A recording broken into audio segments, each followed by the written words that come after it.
Hello, everyone. It's Yogi here. Happy Wednesday. And yes, it's our Dimension Star Wednesday. And indeed, I am having a new start. I don't know about you, but I'm very, very excited. And this is one of two pieces from Dimensions gold collections that they've been following me for a long time in my life. They have become part of my life here. And yes, this is a brand new piece of fabric here, Ada, and I cannot wait. Okay, so if you don't know which piece we're talking about, you probably saw the thumbnail there, and this is gorgeous. Okay, brace yourself, brace yourself. Here we go. Ah, this piece is from the same artist as Maggie, and you can see the style, the similarity in style, and the theme as well. And this little kitty is called Max. So Maggie is a lady, and this one is a gentleman kitty, and they both have a lot in common. They love to just wrap around stuff and then take a nap. And so Max is sound asleep, and he's in a kind of a fish sort of boating house. I don't know what it's called. I'm not familiar with the sort of fishing sort of lifestyle. But this piece is called a Max in Adirondack. I practiced a little bit. How was that? Did it sound okay? Did I butcher it? And if I did, that's just as usual. So this piece is kind of the little kitty and just lounging around in this kind of fishing storage kind of boathouse kind of situation. And, you know, I'm not familiar with fishing, but it feels cozy, just like in a craft room with Maggie. And I'm going to talk to you a little bit about the history of this piece with me. And I'm also going to show you my previous attempts. I know this is sort of, you know, reoccurring theme with Maggie and this piece as well. There are multiple attempts in the past, and I'll give you a tiny bit of history so you know how I got here. Okay, and so this piece, just a little bit of a spec here. So this piece here, pretty much the same size as Maggie, so we're talking about 252 216, so roughly about 250 by 200 stitches. Not a huge piece, but very intricate, just like Maggie. There are various different embroidery stitches involved. Let me just show you this panel here.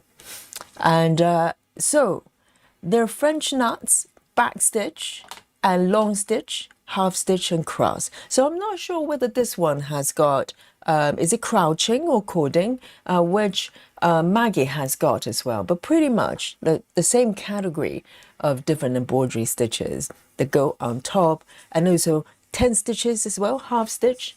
And so I just cannot wait. And in terms of the colors, probably quite similar in numbers as well. So solid colors, 41 plus 5 of the blend colors. I think Maggie might have more blend colors, but roughly around the same number of colors in total. Okay, so I'm going to start a counter here in front of you. Guys, I'm doing it. Okay, here. Sprint 1. Yes, brand new start, guys. I'm so excited. I love this piece. I really, really do. And I've been, you know, sort of pacing myself. I didn't want to start with Maggie and then just rush back to start another one. So I waited for a little bit. I can't remember when we started Maggie, maybe in February sometime. I can't remember. So it's been more than 2-3 months. So you know, I think I'm good to start another piece. But before we start, of course, I want to say hello to all of you. And thank you for joining me today. And guys, Wednesday, you know, and it's middle of the week. For some of you, you're kind of just, you know, start preparing the mind and body for Friday and a weekend already. And who can blame you? And today also, I did a few extra classes, and cover for a fellow teacher. And I had such wonderful 2 classes that I cover. The students are so warm. So I'm still carrying that energy with me. I'm just in a very loving and happy mood right now. So I want to share that with you. Okay, I'm going to pass on some of the energy to you, actually a lot of it to you. Okay, if you're feeling a little bit down, Yogi is here with you. Okay, I'm right with you, and give you a hug across the screen here. So we've got, oh dear, we've got oh, Sarah says, happy new start day indeed. Absolutely. Thank you so much, Sarah. And we have Rajao as well. Sorry, I couldn't highlight Sarah's comment there. But Rajao is here. Say, hello, hey. I think it's Rajao's keyboard playing up. But there you go. And great to see you, Rajao. Happy Wednesday. And Samantha is here as well. It says, hello, Yogi and fellow Stitchers. Indeed, Samantha, how wonderful for you to come back more often. You know, we missed you a little bit while you're busy with the sunshine and beautiful weather. And now, great to see you. And Alandria is here as well. Hello, happy stitching indeed, Alandra. Welcome back. And our Dragon Lady is here as well. Great to see you. And Stitching Enthusiast says hi all. And Linda is here, and Nido as well. Nido is working on Maggie and Guy Lane as well. Hello. And who else have we got? Lovely Clara and Elaine as well. Welcome. And Shelley, Lulu, welcome back. And oh, is it a new friend of ours, Claire Morning Stitches? If you have been here before, welcome back. If not, hello to you. And Amanda is here as well, and our lovely Suzanne and Chelsea Summers is back here, and Badell also, all my favorite people here, and Michelle, of course, lovely Michelle, reporting from work club, and Chelsea as well. Oh, Chelsea's working as well, and Ellen as well, waving with both hands. Ellen, and she's currently providing a wonderful service to the Stitchers, streaming Mondays and Fridays when Yogi is not here. Thank you so much, Ellen. She, Ellen could have streamed every day, anytime, but she's, working with Yogi. Thank you so much. And really appreciate it. And so everybody has somewhere to hang out every day. And, good morning. And new friend, I think, good afternoon, Miss Yogi. I'm reporting from work club as well. Yeah, Liz. And this is so cute. I have new star, and Lizzie is referring to the piece. Okay, when she says it's so cute, not Yogi, not yet. Okay, and Lizzie says, Liz Path says, I've started mini Winter Cookie Party by Amy Stewart. I'm so in love with it. Yes, that's a really fun piece, isn't it? And Chelsea is also here, and welcome Liz Pass, and join us. And Gayla as well, welcome back. And Solar Marys, and who else? We got Laura. Oh, darling Laura. Yes, big hug to you. I'm gonna pass, my positive loving energy to Laura, especially. Laura just lost Scampy very recently, just a couple of days ago. So everybody send love to Laura and Scampy as well. Scampy is in heaven, dancing, frolicking, and watching over us. Okay, Laura says, I want to say thank you to everyone who sent condolences. It's appreciated immensely. The love and support from this Stitchy group is absolutely incredible. I know we're here for love of, passion for stitching, and that's all we have. And that's everything for us. So Laura, sending love to you. And Landria is working on, says, I love the Max pattern. Yes, it's on Alandra's to-do list as well, definitely. If this piece is on your sort of waiting list, you're waiting to see what happens. Now you don't have to wait anymore. You're going to see me stitching it, and you're going to want it. All right.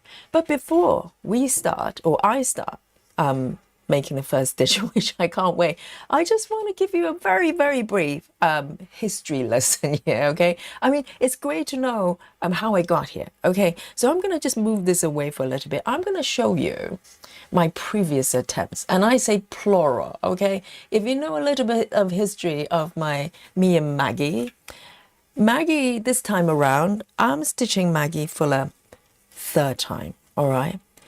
And I have to say, this is going to be a little bit of a deja vu.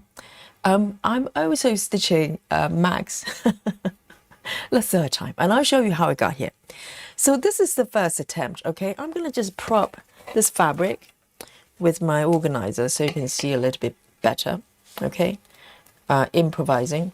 So let me just move this away for a little bit. And I'm going to zoom in a little bit. So this is my first attempt. I think this is the first one because the memory is a little bit sort of, you know, jumbled up a little bit.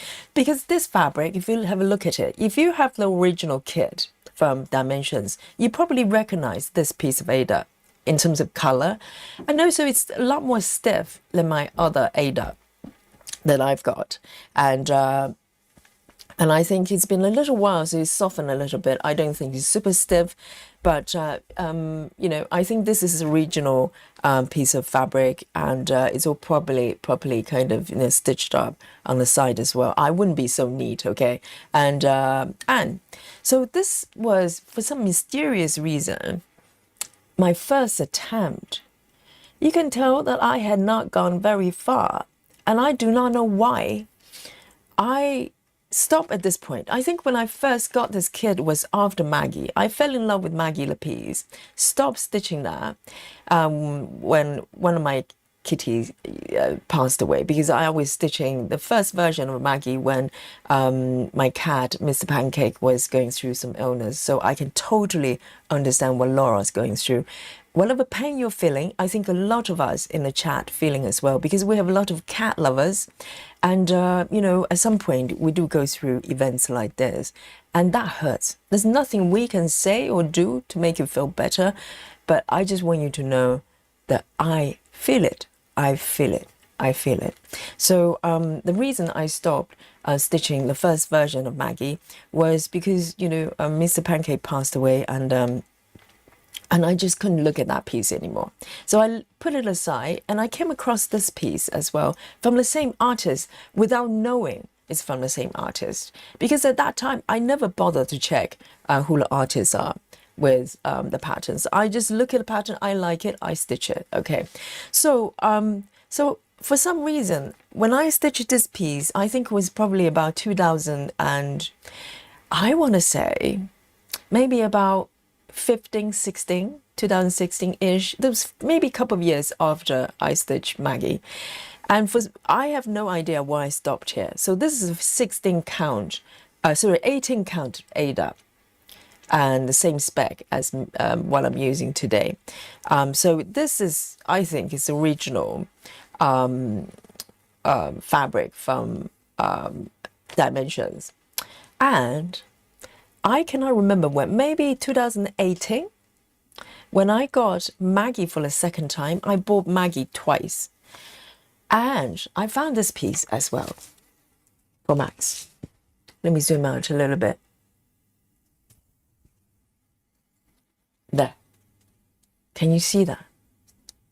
So this time I've gone a lot further.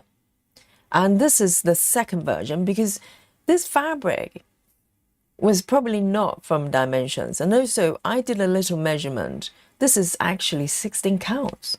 It's bigger. Let me just show you. With the original kit,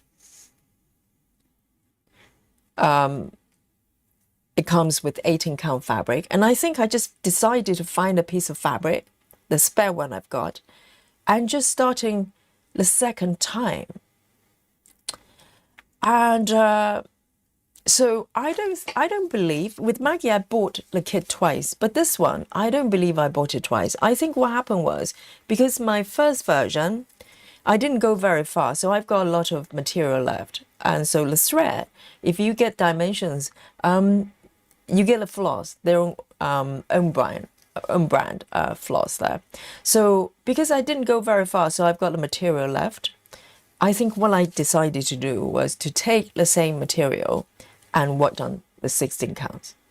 I don't know if I kept going, whether I was going to run out of the material. I have no idea, but I didn't go that far. But I've gone a lot further, and I did back stitching as well. So this is my second attempt, but you can tell how well this piece is charted even just by looking at this area here.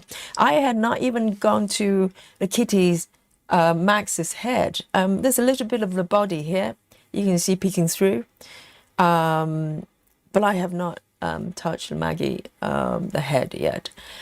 But this time, so third time lucky with Maggie as well. Hopefully, I'm going to restart again. Okay, so this is 16 counts, but this time I'm going to follow the specs of dimensions. I'm a very good girl when it comes to dimension kids, because I just want to do it the way they do. So my plan with this piece, so I got this piece, the same fabric actually, pretty much identical fabric as Maggie, from the same vendor, and the same color as well. So if you look at Dimensions kit, the original kit, it's calling for beige Ada, but not all beige colors equal with each other. So this one is DMC's version of beige. So I just got beige, and I'm happy with the color. It's much lighter and very soft with dimension as well. And this is beige for dimension. And so here we go. So this is a little bit of history with this piece. So I think I bought this kit once, but restarted, kind of, had two starts. And now it's the third time. And in terms of where to start, there's no mystery. When it comes to dimension, I always start from the center. I follow an instruction. Okay, I want to do it the dimensions way.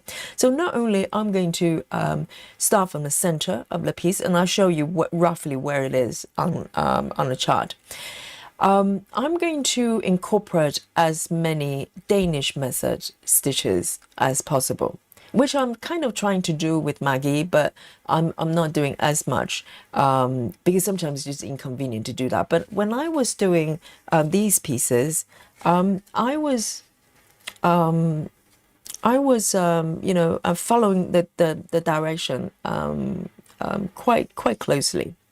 And also, I'm going to put you on the cliffhanger for a little bit, because at the end, somebody will have to remind me, okay, the chat, please remind me at the end of the of today's stream, I'm going to show you the backs of these two pieces, because I follow these two pieces stitched in the way very pretty much following the dimensions method, and flipping work back and forth. So the back is looking probably going to be quite different from this version I'm going to do, because I'm going to manage everything from the front. This is my preference for the way I'm stitching right now. So I want to show you the back of those two pieces. So somebody please remind me if I forget before we reveal the the stitch counts at the end. Remind me to show you the backs of these two pieces, okay? And we can, get some idea in terms of the differences. Just give me a second here.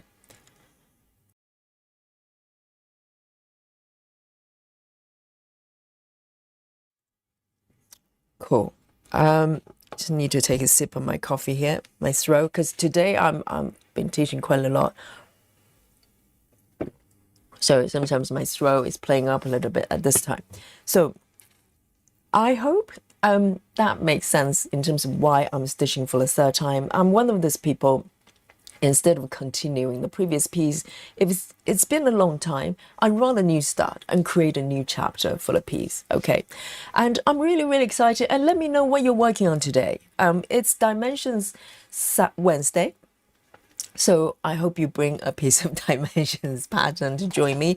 It doesn't have to be a new start. And if it's a new start, wave your hand. Okay, you can join me. And if you're stitching this piece, I want to know, because I know some of you have got this kit. But, whether you're stitching today, let me know. And also, yes, and if you're not stitching dimensions, I need full report, okay? Why not? And what are you stitching today then? So let's go, okay? Wednesday, beautiful day for stitching, and we're here for it.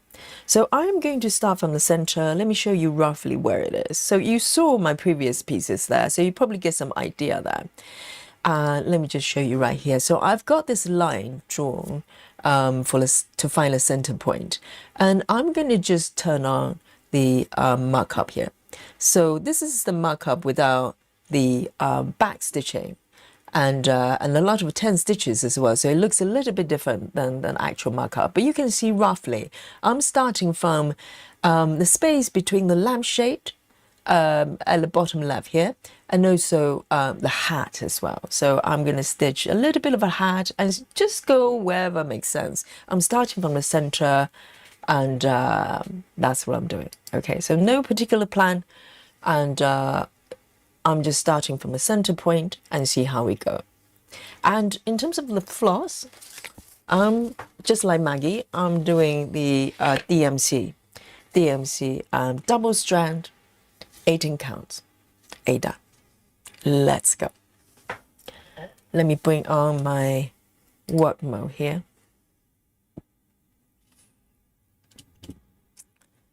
Yes, let's have a look. And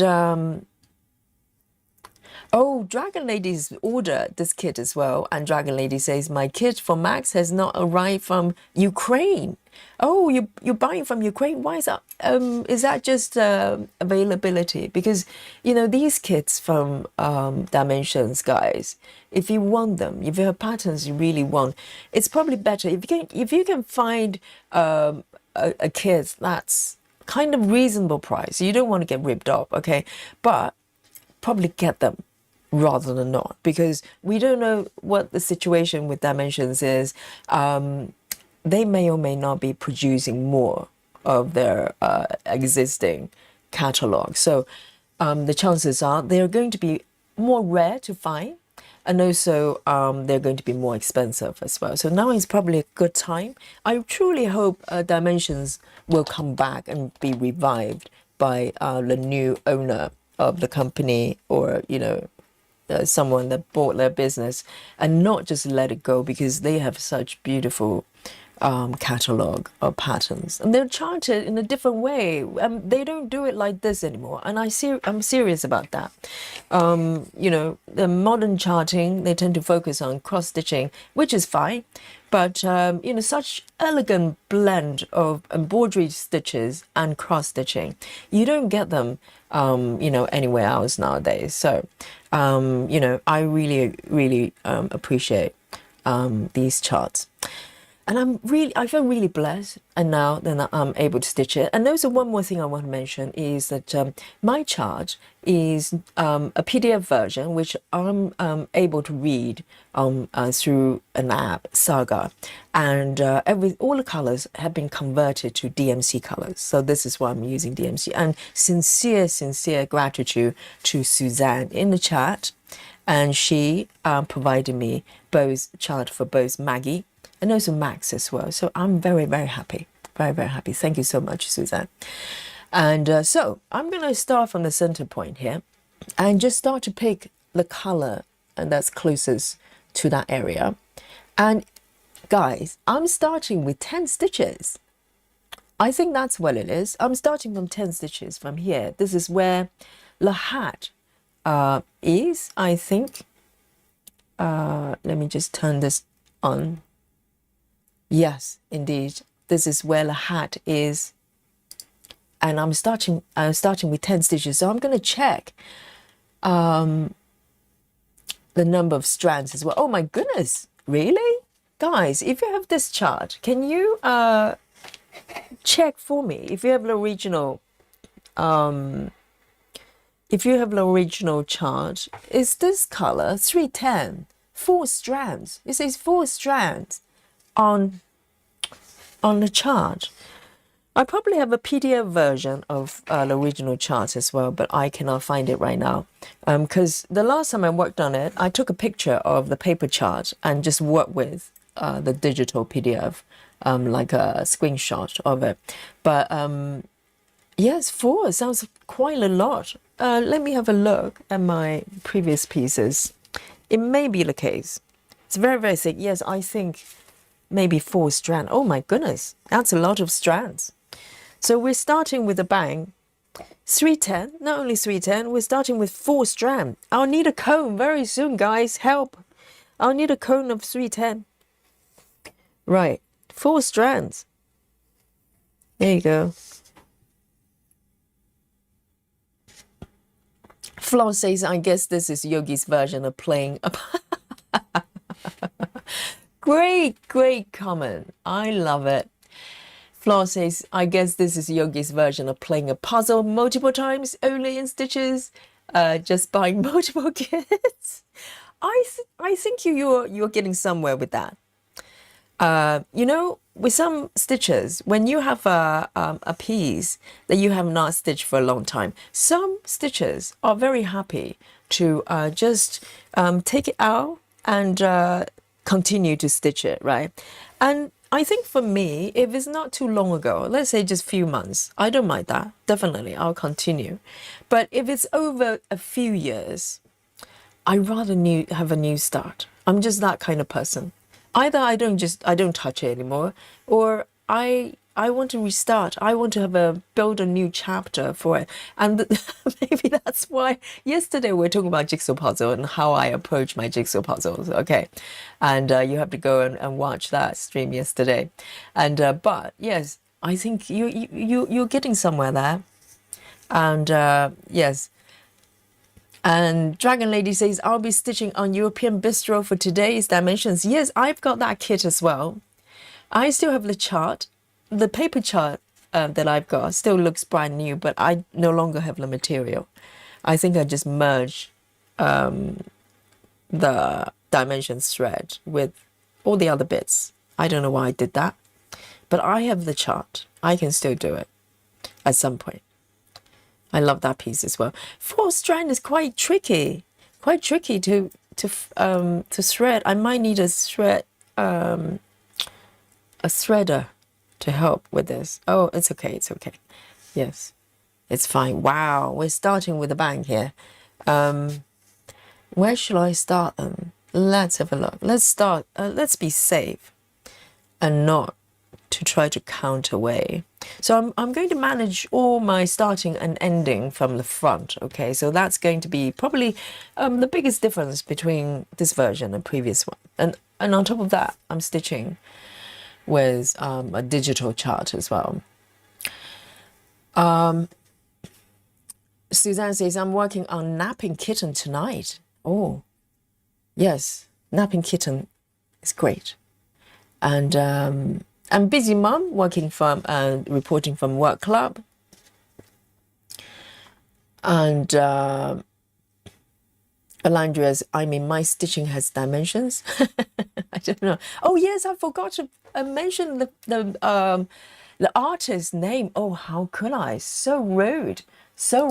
Yes, Amanda has mentioned it. Yes, it's Wysocki. It's Charles Wysocki. Okay, it's this beautiful artist. I don't know whether he's still around. No idea. I have not gone deep diving into his history, but he's got beautiful style of artwork. And Amanda is stitching a piece from the same artist as well, Peak at the Past. It's older stamped dimensions kit. Do they do stamped kits? I had no idea. I'd love to see it, Amanda. So if you haven't joined, any one of you watching right now, if you're not part of our Facebook group yet, come join us. We have posts every day with a lot of different beautiful pieces. So I'm going to leave a little tail here, okay? So 10 stitches, guys. So I want to do, so when it comes to half stitches or 10 stitches with cross stitching pieces, I'm not very disciplined. You know, the back is not that important. If I'm doing needlepoint, I make sure it's consistent in terms of the way, you know, either I do continental or I do, let me just zoom in a little bit, or I do half stitches. So the back will look different, but the front will look the same. So let me just position. Oh my God, four strands. I can't remember the last time I did it. Maybe when I did this piece. Seriously, I don't remember stitching something so bulky. Here we go. And the coverage is going to be brilliant.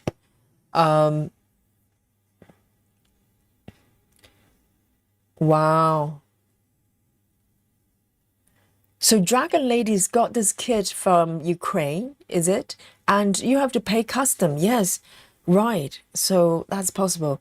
I think it's worth it, Dragon Lady. You're going to love this kit. You're going to love this kit. It's beautiful. I think it's one of the masterpieces that Dimensions has produced as far as the kit goes. I really think Maggie and this one is kind of representative of the, the top pinnacle of their skill and their artistry when it comes to charting. So here we go. Let me just snip this bit off. Lovely.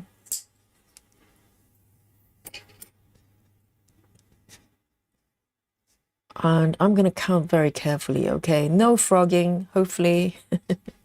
So when it goes from left to right with my tent, or half stitches, I go from bottom left to upper. But according to, if you follow Dimensions instructions, they always give you like illustrations. When you go from right to left, you need to reverse the corners to the other way. So when I come back, I'm going from top right to bottom left. So the back will look identical. It will look very neat. If you do it the other way, you could be wrapping the tent. You ended up doing continental. And the back is a little bit thicker. I mean, it doesn't change the way it looks from the front, but it just feels nicer this way. Rachel Morton. Hello, Rachel. Yes. Oh, Rachel says 4 strands of black. Thank you so much. Yes, I think the chart should be correct. And I just had a look at my previous pieces as well. The stitches are very quite full. Yes, thank you so much.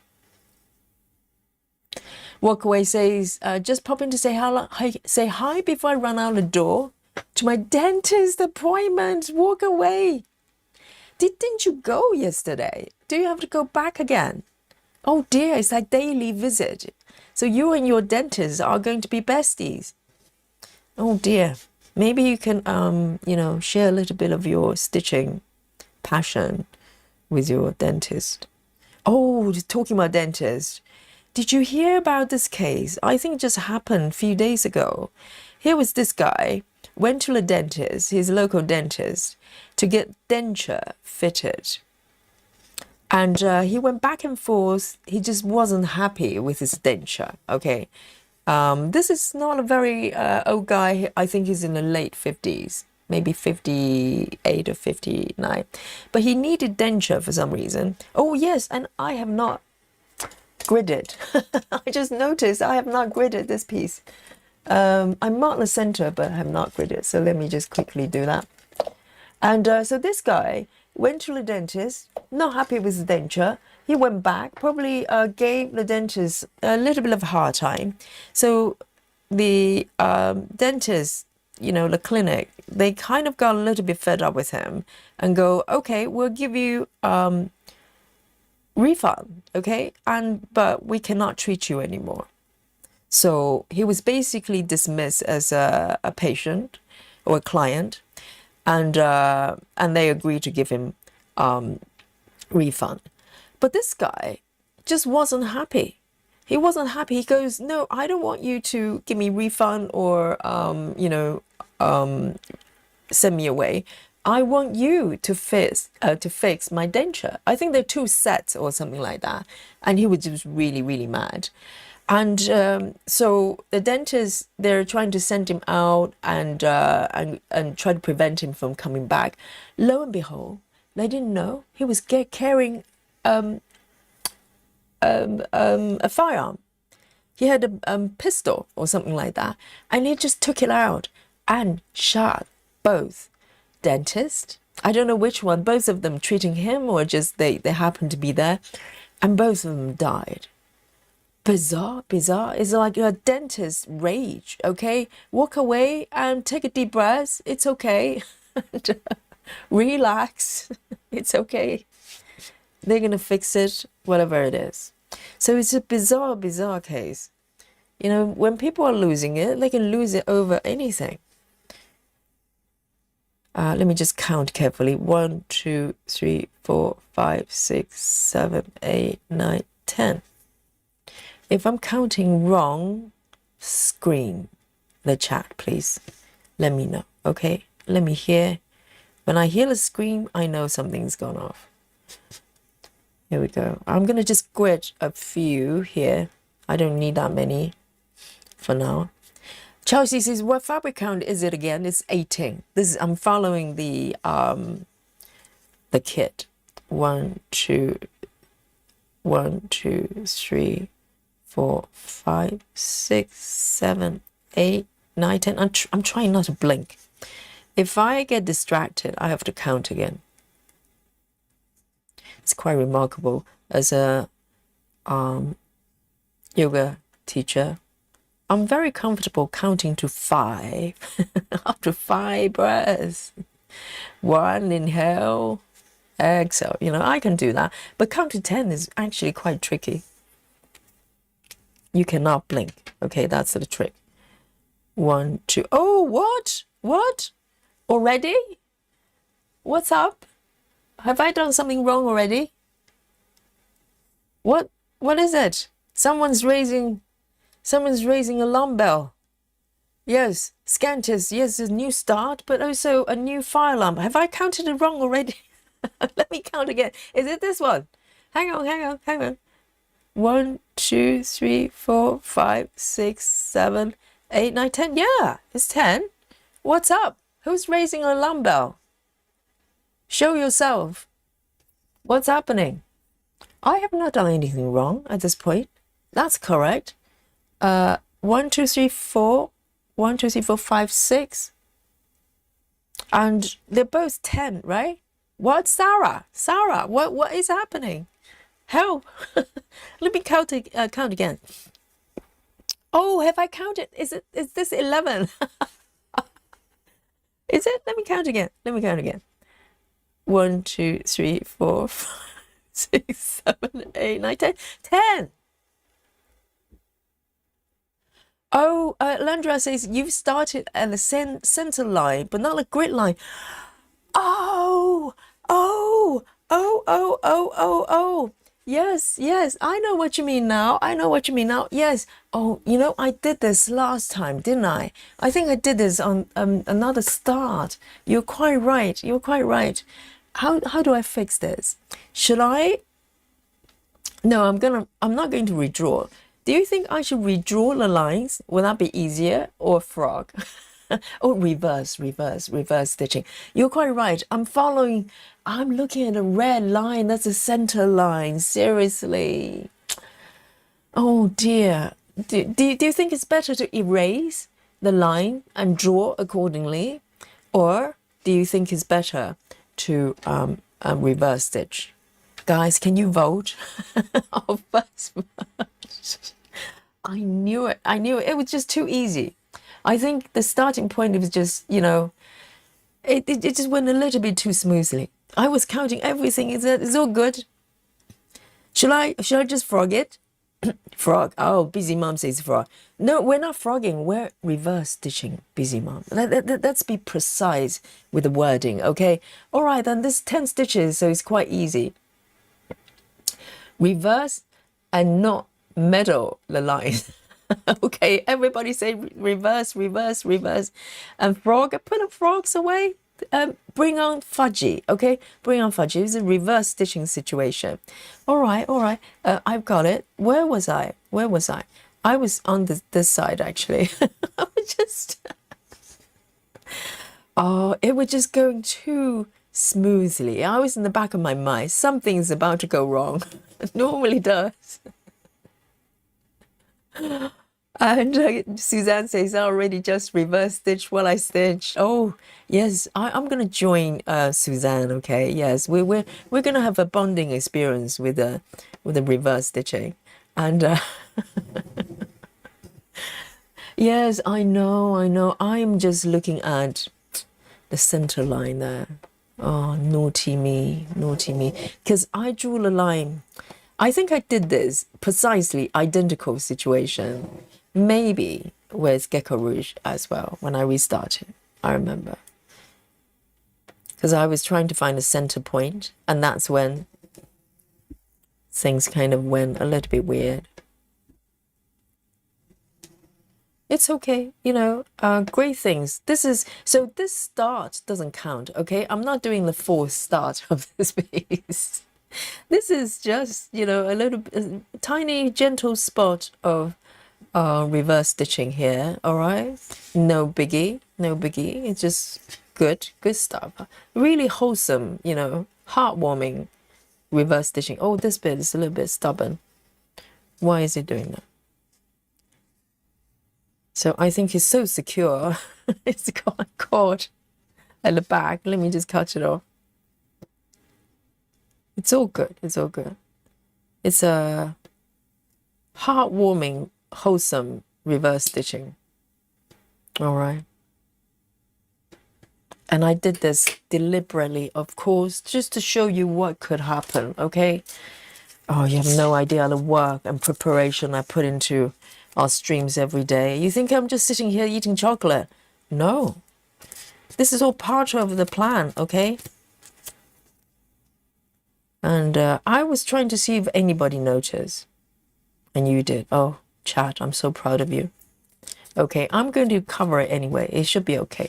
There's a little bit of fiber left there. So this is what could happen to you if you start from the center. So learn from the best, okay? And here we go. Here we go one more time. Yes, oh, pink frog is so much better, isn't it? Yes, nice and gentle, ujjayi breath. Let's go again. So now, let me remove the center. Let me remove the center line so it's not confusing me, okay? So I know where it is right now. I can remove it. Oh, now so much better. Okay, so why don't I start from here? So in that case, I can literally start from the left. It's probably better, isn't it? Here we go. Guys, second time is even more glorious, okay? And why don't I... Okay, let me start the stitching first so I know where the center point is. And... All right. Second time, lucky. And the stitch on the left is right on the edge of the grid as well. Linda said, Linda, absolutely, Linda. Linda says, they all pass your test. I know. And, I want to keep it very, very subtle so no one can cheat, okay? So you guys pass with flying colors. Well done. I am so proud of you. Mandy Moran, hello. And Daria says, good morning and evening, Yogi and Stitchy friends. Happy Wednesday or Thursday. Yes, indeed. If you're in Australia, it's already Thursday. But these are just arbitrary things, isn't it? The label that we put on a day is just a beautiful day, isn't it? Doesn't matter what day it is. And thank God this is full coverage. So it's going to be fully covered. Good job. Okay, so let me see how I'm going to, how I should approach this. Now I can remove these offending stitches, okay? And I might move up actually, why don't I? So I can nip this bit off. Oh, the piece is restored and now I can grid, okay? And waiting for screams coming from the chat. I'll try to count properly. 1, 2, 3, 4, 5, 6, 7, 8, 9, 10. All right. I try not to count too much because the chat is just going to start snoring. This is like hypnotism. They look into my eyes,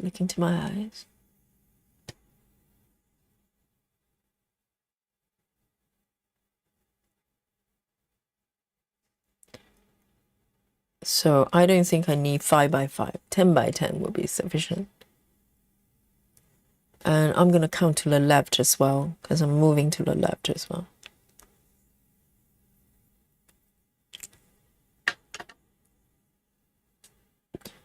And Brett as well. Hello. Great to see you. 1, 2, 3, 4, 5, 6, 7, 8, 9, 10.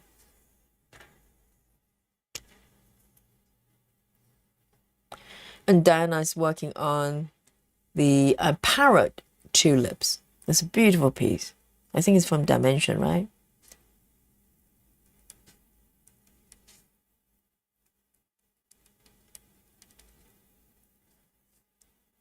All right, so this is the center point. I'm gonna just do another couple boxes from to the bottom. And I tend to grid as I go. I don't go crazy. 1, 2, 3, 4, 5, 6, 7, 8, 9, 10. Oh, no screaming from the chat. Good job. Yes, it's all looking good.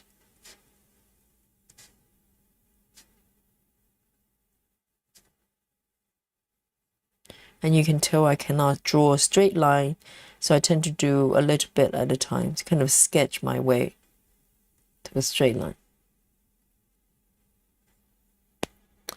Okay, I'm going to grit a little bit more as I move forward, but I think I'm good now.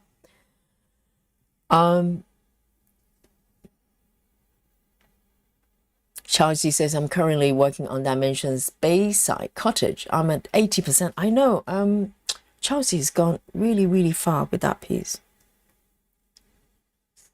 And I started Maggie at the same time.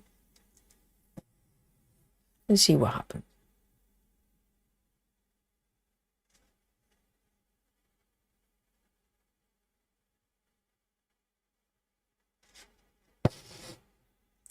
Flo says that my Dimensions piece has up to 5 strands on a half stitches. It depends on the fabric count. Is it 18 as well? That's very, very full. If your piece is 14 or 16, for instance, then 5 strand is probably not too shocking. But I don't know. Dimensions. I don't think I've got a piece from Dimensions Gold collections that's lower than 18. Do I have a 16 count? I have not had 14 count from Dimensions. I don't think. They probably do have it, but these stitches are very full. So 2.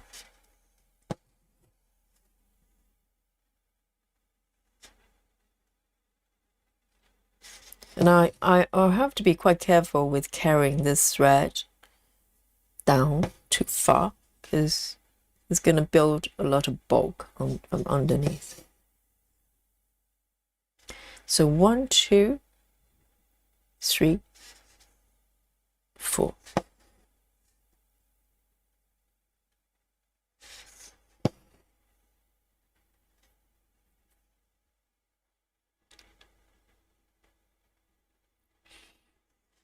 Landra says, today is a beautiful day, and Ofsted did their final checks, and what we won't know, our rating for a few weeks. We do know the science came out as the best department in the school, professional pride. That's very, very nice.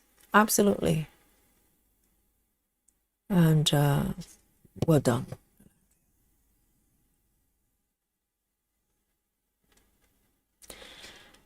Linda says, like my daughter-in-law says, this is the only craft where you can count to 10 and still make mistakes. Oh, yes, I know. I know. I know. Very easily.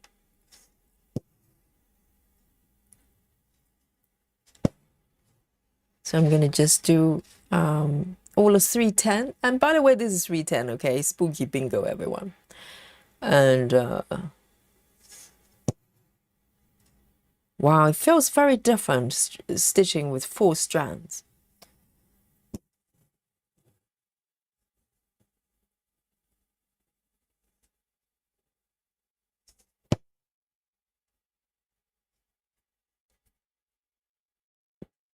But Dell says, Yogi, is this is a pattern keeper you use? No, I'm using Cross Stitch Saga and on my iPad. So currently you can get it on the iOS App Store. And hopefully their Android version is going to come back as well, but I don't know what's happening there.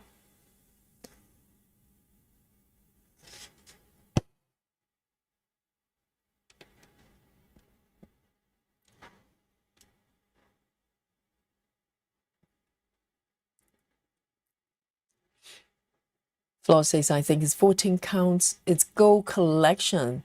Oh, 14 counts, I suppose. 5 strands is probably not too shocking.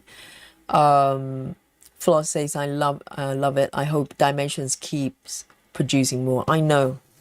If they do stop, it will be a shame.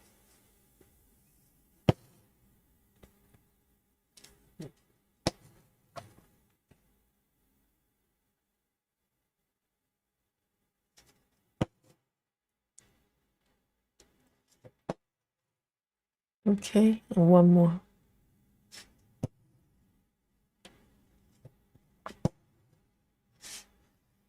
Wow, the stitches are so thick. Rachel says my butterfly forest Dimensions gold is 14. All right.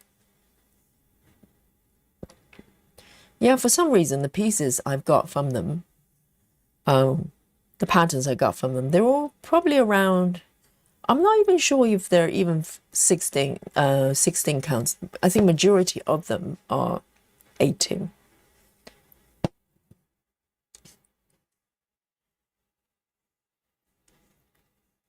I'll need a 310 cone very soon.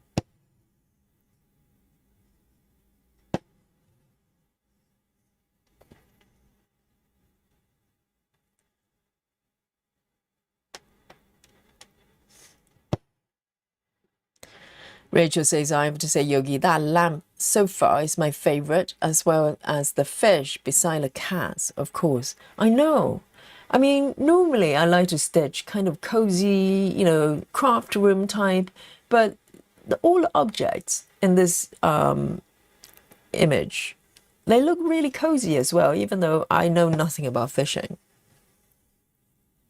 All the ornaments, all the bits and pieces.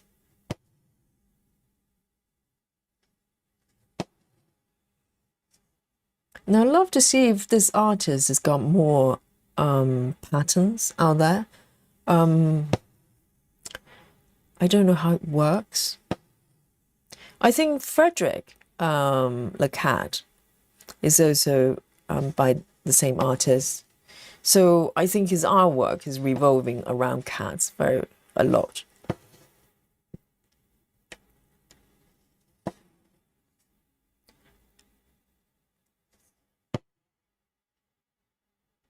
And so far, so good.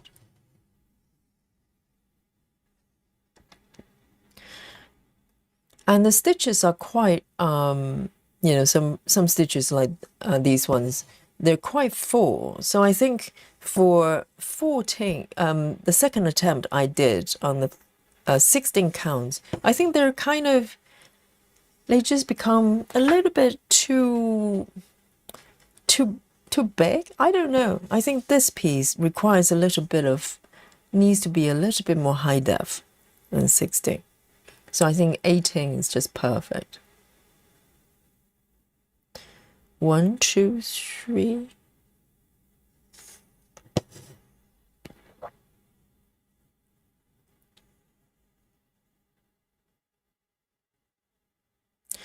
Chelsea says, how are you going to end the stitch? Are you still going to use the pin stitch with being so thick? That is such a great question. I haven't thought of that, because normally with 2 strands or even 3, so far I have tried to do a Laura's version of pin.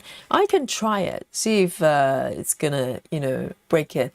I'm thinking even if the pin stitch showing a little bit, it's probably not too bad because the coverage is so thick. it will probably just get, covered by other stitches. Let's see how it goes.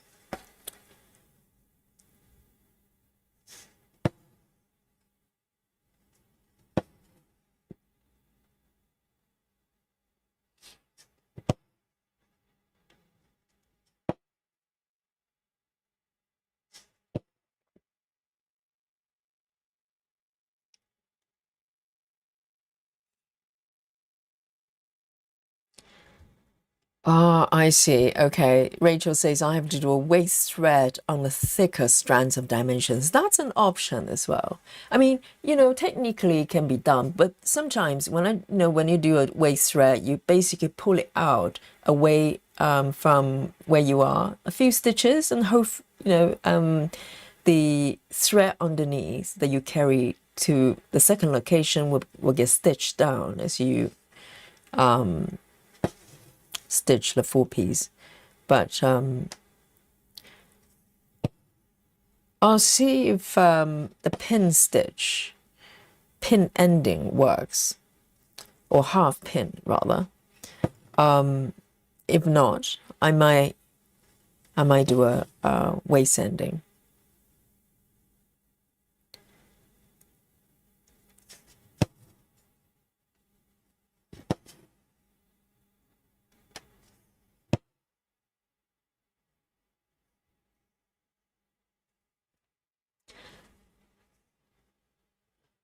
Oh, so Suzanne has done a little bit of research here on the artist.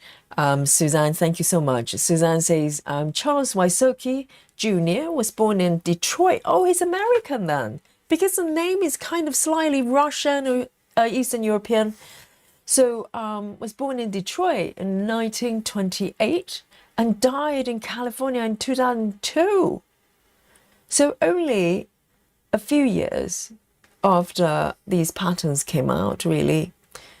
And it says American painter whose primitive artwork is depict a stylized version of American life of yesteryear.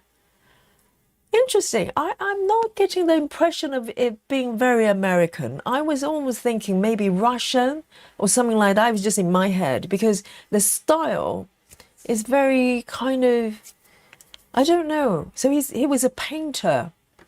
Wow, thank you so much, Suzanne. So he passed away 2022. That's a shame. I'd love to talk to him. So he's American. I didn't know that. I'm not getting that American feel. Do you guys? Would you look at these pieces and go, that's very American?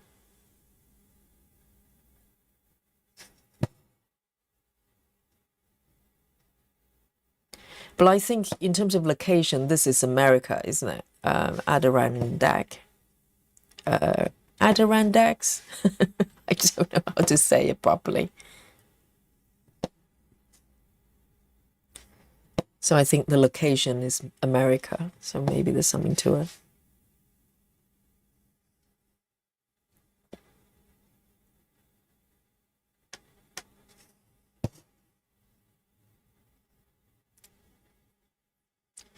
Ah, Suzanne says maybe Polish. Yeah, totally possible. It could be, maybe his parents came from Poland. Yes. And Lynn, hello. Lynn says, hi, Yogi. Hope you're on top of the world with new stitch. Hello, fellow stitchers and Cynthia. Hope you're okay. Yes, I'm feeling on top of the world today, or every day. I'm winning every day. If I can breathe and I'm stitching, I'm winning. That's it. I don't ask for a lot.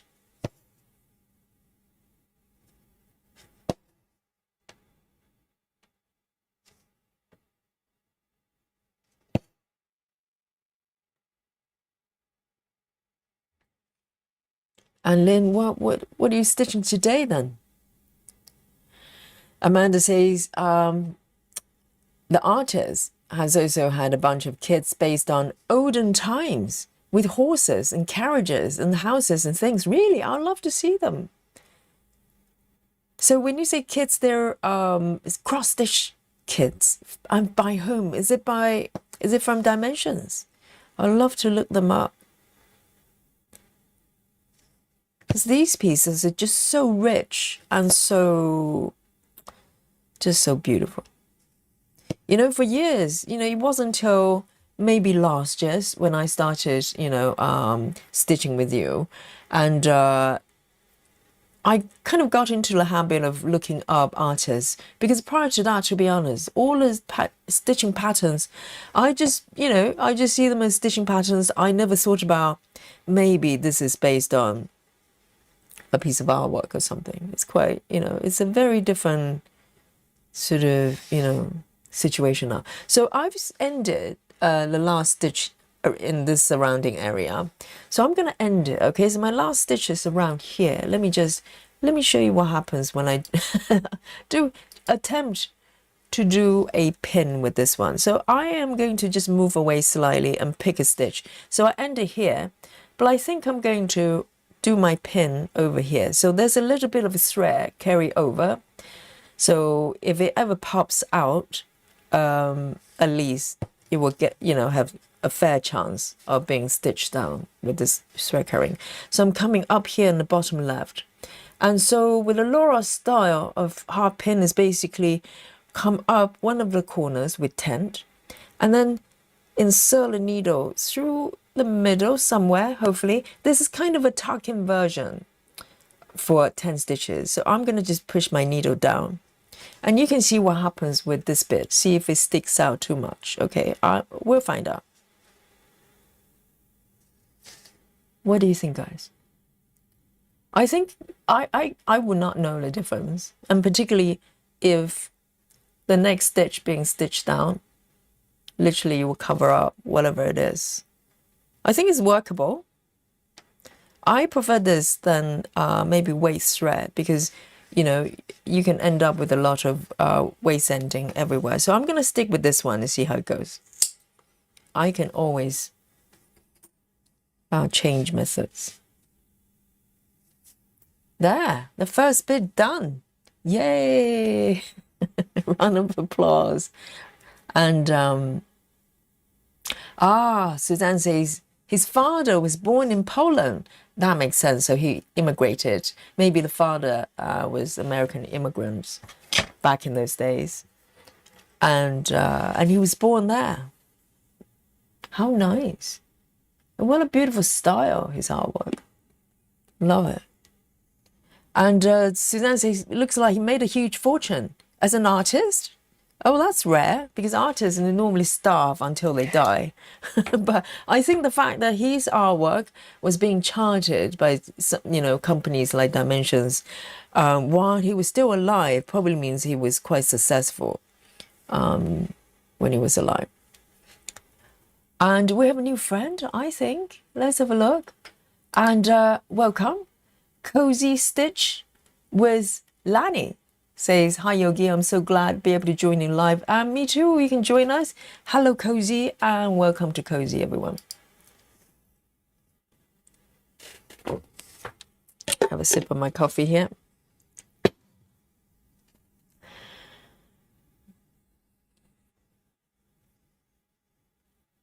Chelsea says, I don't know about yesteryear, referring to the artist style. And it looks my dad's fishing shed from 2015, before he passed in 2016. He was a fly fisherman. Yes, I mean, this is, you know, I think the design of this, let me just load down markup so you can appreciate it. I think, you know, you can appreciate it more if you're a fisherman or you're familiar with, you know, fishing related things. Because for me, I can recognize a few things. There's a fishing pole, of course, there's some lures up there. I have no idea how they're used. But all these little boxes on the right there, maybe if you're a fisherman, you can, you know, definitely recognize what they are. But, you know, even putting that aside, I just love the style, you know, it's just very heartwarming and just so much fun as well. Here we go. So done this one, Next one is also 10 stitch. I think there are a lot of 10 stitches around the hat area. So I'm going to have that as a starting point. And this one is a very earthy, there's 3 strands this time, of 976, 976.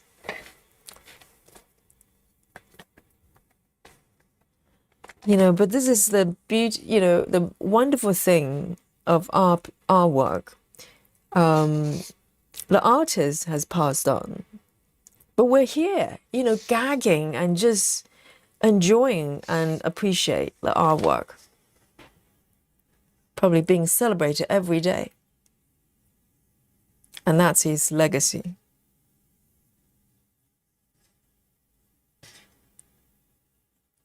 Three strands with this one.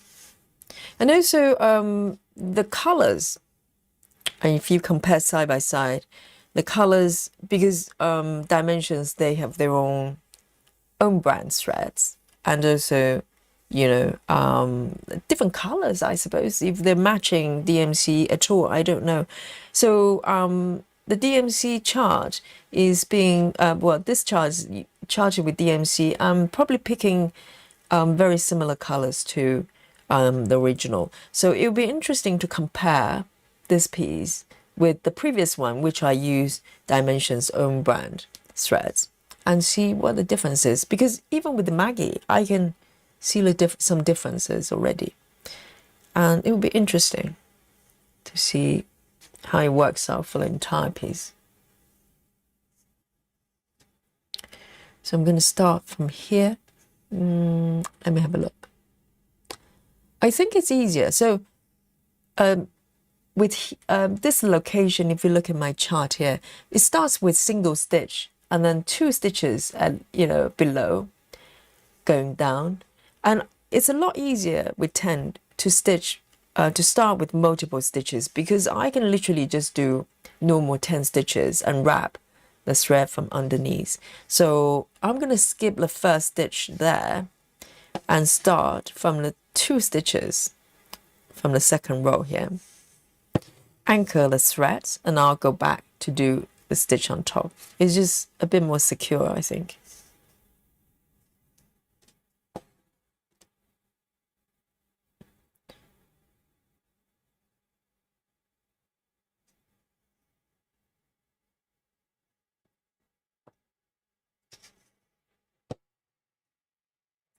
Chelsea says a rod to the left looks like a fly fish rod. What is a fly fish rod? Is it a fishing style, or there is such a thing as fly fish? The fish that fly. I'm so sorry, I'm a city girl. I have no idea about wildlife and fish. But I remember going to Scotland. There's this town called Perth, not Australian Perth. It's in Scotland. And when I went there, a lot of people were doing salmon fishing, I think.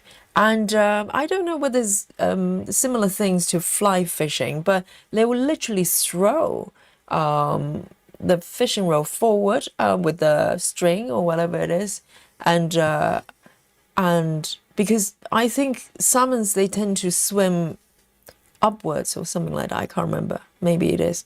And they have this fish in a very specific style to catch the salmon. Rest in peace, salmon.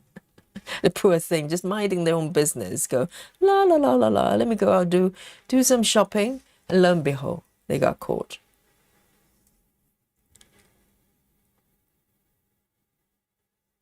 Amanda says his pieces strike me as quintessentially American. Really? Well, maybe you know, Americans can appreciate it a little bit more. Yes, I'm sure you can recognize it. That's very nice. So do you think what we're looking at, like Maggie and this piece as well, if you look at them, you can probably tell is a kind of sort of Americanness in it. Interesting. Suzanne says his original oil paintings sell between 1,000 and 60K dollars, I think. And the question will be, are these prices before or after he passed away? You know, it's ironic because normally prices bump up when artists die. And these stitches, potentially, I could use my little power tools here, but I don't know. I'm just feeling a little bit lazy today. Let me try a little bit harder, okay? Because these are kind of light, so I don't want the thread to be kind of all twisted.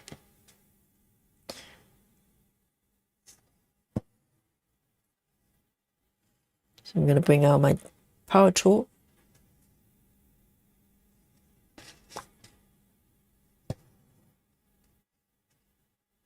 Yes.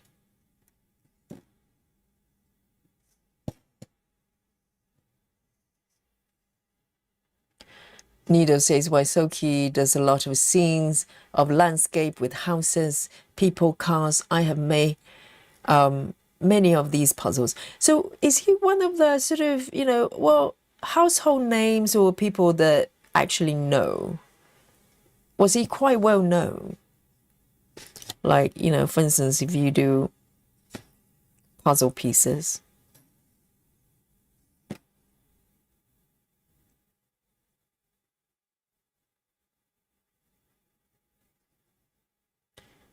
One, two, one.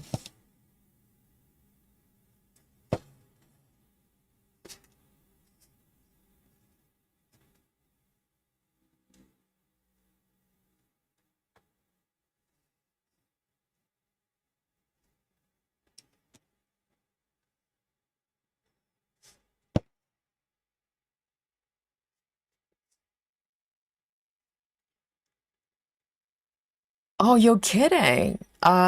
Suzanne says he was Ronald Reagan's favorite artist, and he had his paintings in his office. Wow. So he was definitely quite well known then, if he's got, if the president actually knew him. That's amazing. No idea.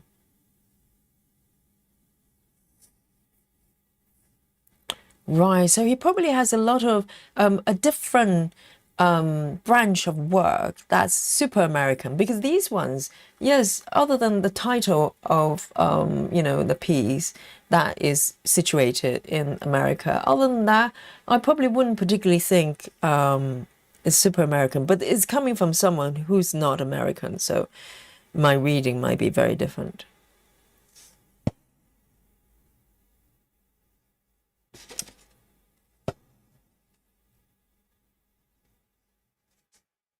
Lovely, look at that. I think this version, DMC version of this color, is a lot more golden. I can see the difference already. Interesting. I'm looking forward to see what happens. Okay, I'm going to carry over 3 stitches.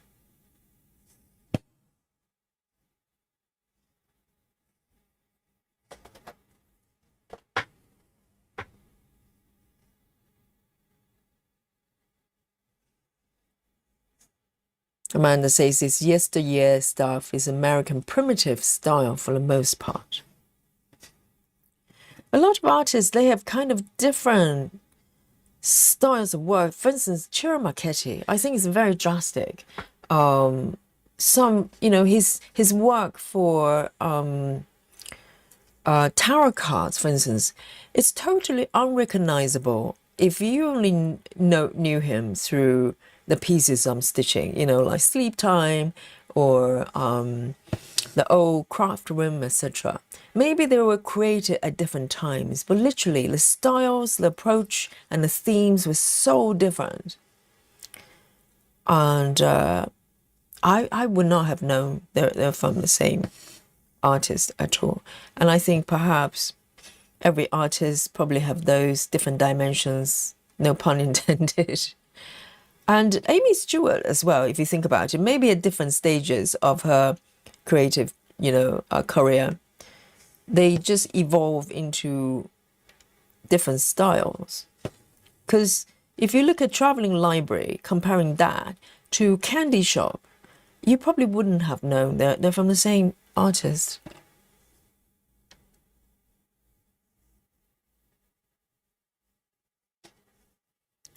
I am going up instead.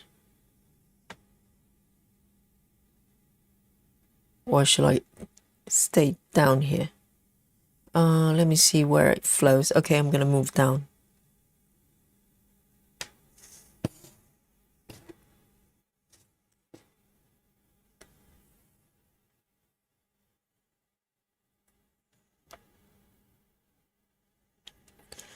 Dragon Lady says Charles Wysocki's last name, which is Polish, is called Wysocki.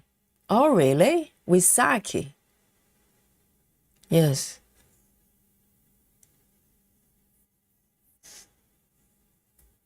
I'm sure I'll forget next time I say it.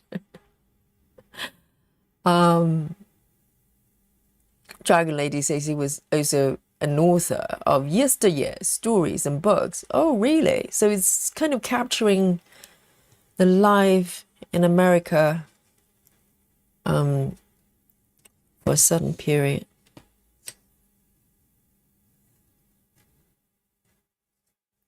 So I'm just trying to calculate his age. So if he was born in the 50s and he passed away 2022, it doesn't sound like he was very old when he passed away. Can anybody do the maths or look up Wiki? Because it doesn't sound, if you're born in the 50s, right?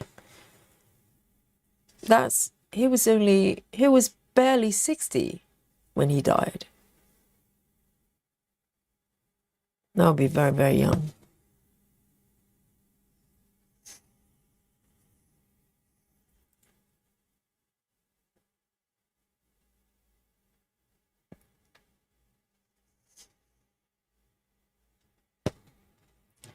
Hello, Janine.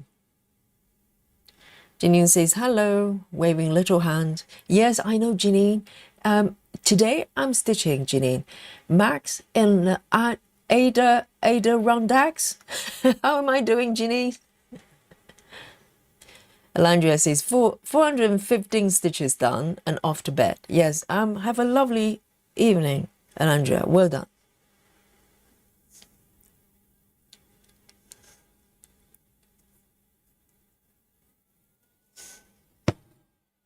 This is very relaxing. I mean, 10 stitches by default. They're a little bit faster anyway, but these are such really 4 stitches. It's really lovely to stitch. But you can see my DMC is trying to curl up as I do, so.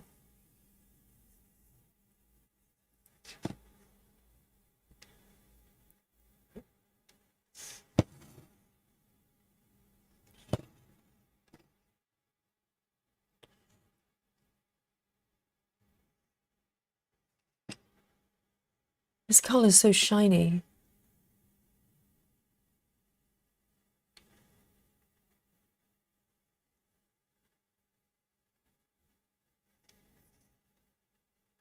Chelsea says fly fishing is using for trout and salmon. Oh, there you go. So maybe what I saw was flying fish, because I see those guys just kind of throwing the fish rod forward. And I don't know what they were doing. The flicking of the line and lure is to imitate small bugs and landing on water. Oh, is that so? So they're just trying to pretend it's just fish. Right, so they're using the lure. And the poor salmon just fall for it. They were just going out for a nice outing, you know? A beautiful Wednesday. They just go out and they go, oh, what a beautiful day. Ouch. That's it. They got you.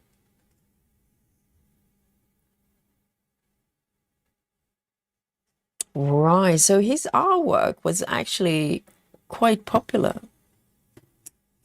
I didn't know that. But then, I know nothing. Nido says, I think the style of Maggie and Max is different than the house, carriage, and people scenes. Yes, I presume, because these ones, there isn't anything that's distinctively American, for my reading anyway. Again, I'm not American, so the perception might be different. And also probably misled by his surname as well. I kept thinking maybe he's kind of somewhere Eastern Europe.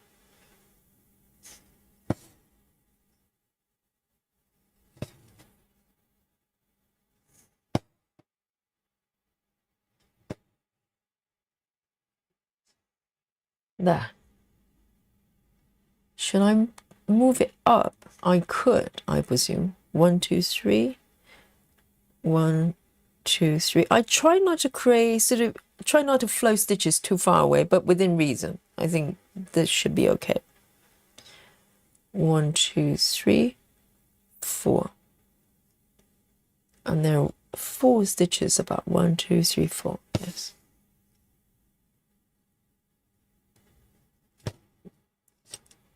And I'm trying to reduce the number of times I need to end my stitches. Try to use up my thread if I can. 1, 2, 2, 2, 1, 2, 1, 2, 1, 2.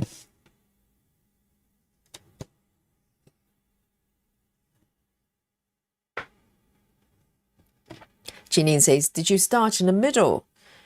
Sorry, I'm late for the class. Janine, yes. Yes, it's right from the middle. With dimensions, I always start from the middle. Because I'm a good student. And I'm here on time, okay, Janine? And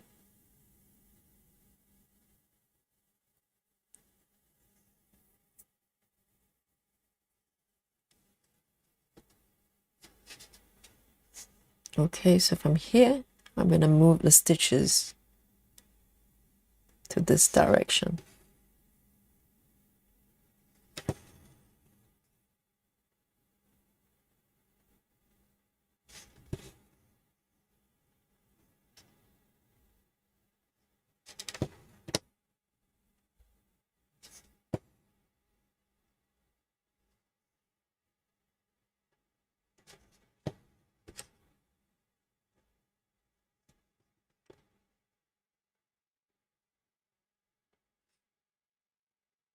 Ah, okay, so it wasn't 50s. He was born in 1928. Okay, I thought it was 58.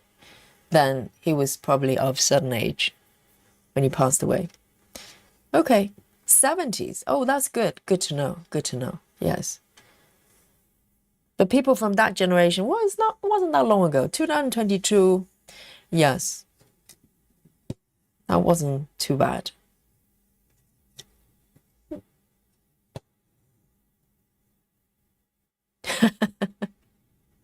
Janine, was it closed but no cigar? Hi, Heather. Heather House says hello. Hello to you, Heather.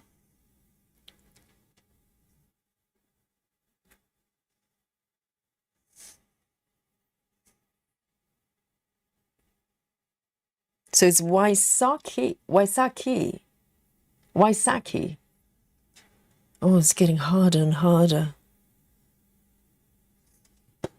So it's not so, it's sa. Wysocki. He's probably turning his grave and go, stop. Can you not say my name correctly? Seriously, Yogi.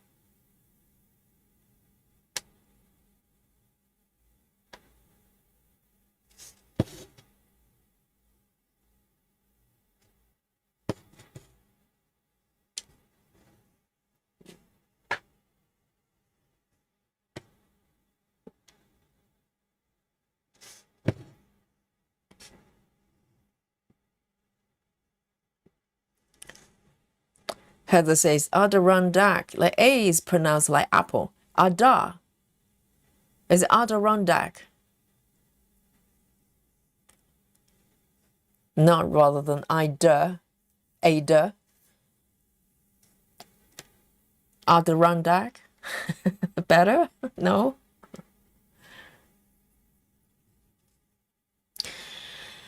And Amanda says, the piece I'm doing is American primitive style. I posted a picture with dimensions front cover in the group. So when you say primitive style, are you referring to like a Western? I mean, again, sincere apologies. I'm very ignorant with American history.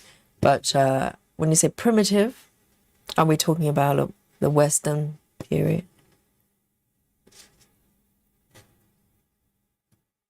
Or caveman period, when people were wearing sort of, thongs?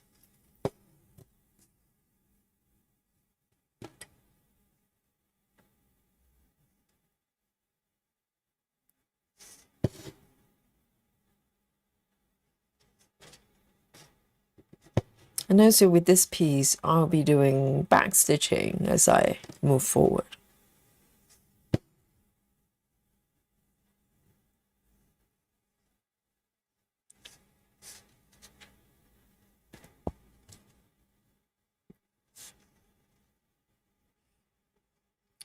Scanty says they probably pronounce it differently in America than Poland. I bet, because normally in English, if you pronounce anything that is not from English originally, you tend to just pronounce it as it looks, as it spells. But I'm sure it's very different if you pronounce it in Polish.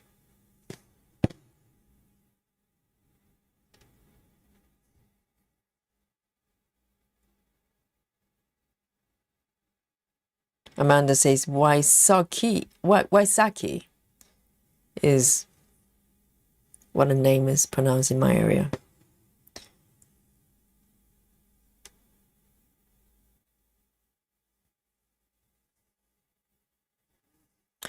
Amanda says Adirondack.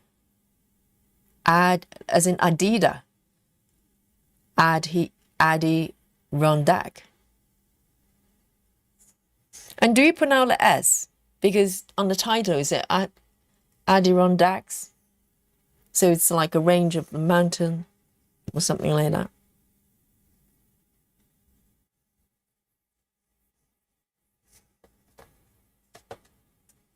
Amanda says the artist's primitive style is not sort of a style of some people think as of simple.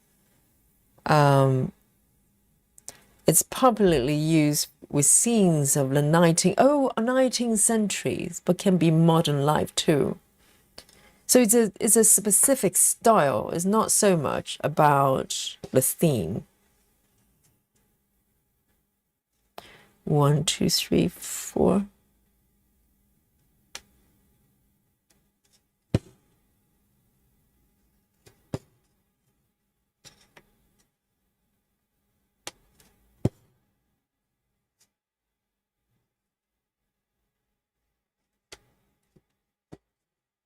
So the S is pronounced. Adirondacks. Closer? Any closer? I'll keep practicing. If I'm going to stitch this piece, it's only fair that I can, actually pronounce it properly to do it justice. Just like Chiramakitty, I got his name so wrong in the beginning.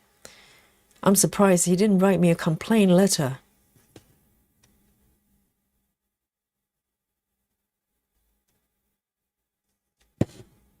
But eventually, I think I managed.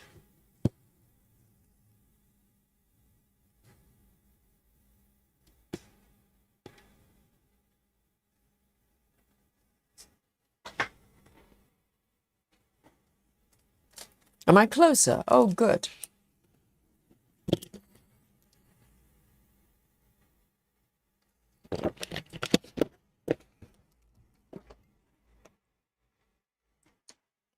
Floss says, just Googled him. I love his art style. Understand what you mean by primitive style. It's like a perspective of things. So it's focusing on 19th century, which was kind of, slightly before him, but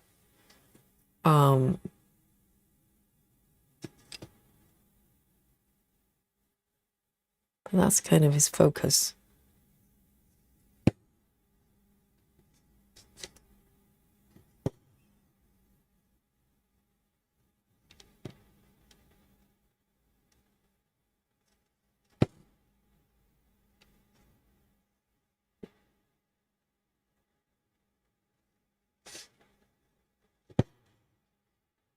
1, 2, 3, 4.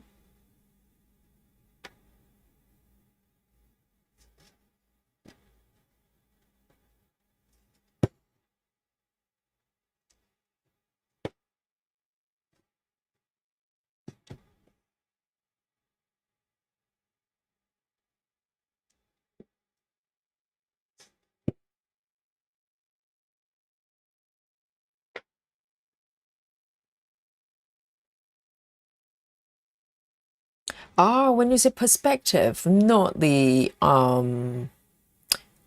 perspective of the mind, you're literally talking about perspective of the eye, as in the style of the artwork, as in being flat.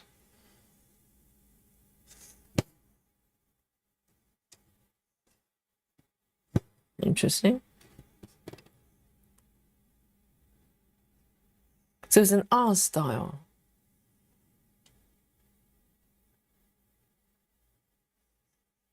Janine says, you're so close now, but not quite there, right, Janine?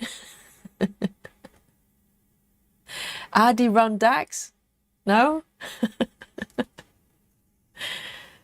Alison, hello. Alison Rennie is here in the chat and says, evening everyone, just been lurking tonight, working off a paper chart. Needs concentration, Scotland sampler. Yes, I know that piece you're working on. I've seen the markup. Very interesting.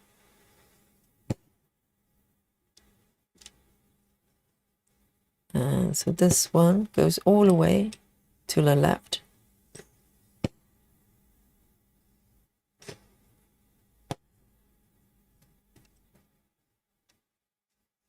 It's a really pretty color, actually, like copper gold color.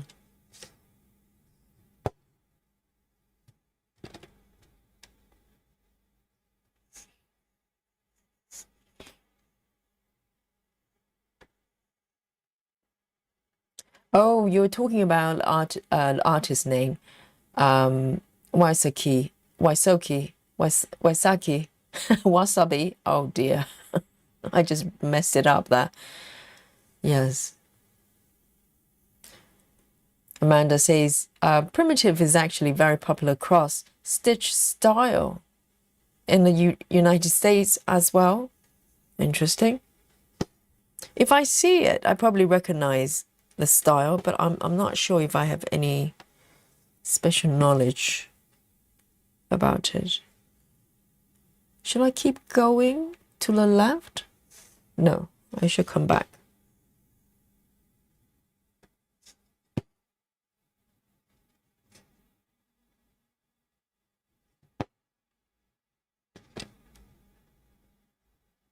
See, the stitches that I use the laying tools just come out a little bit fuller comparing to the one on the left, which I didn't do. It's a little bit thinner. You see what I mean? So the laying tool actually make the stitches kind of more, creates more coverage. Let me try again. Because you're spreading all the strands out evenly.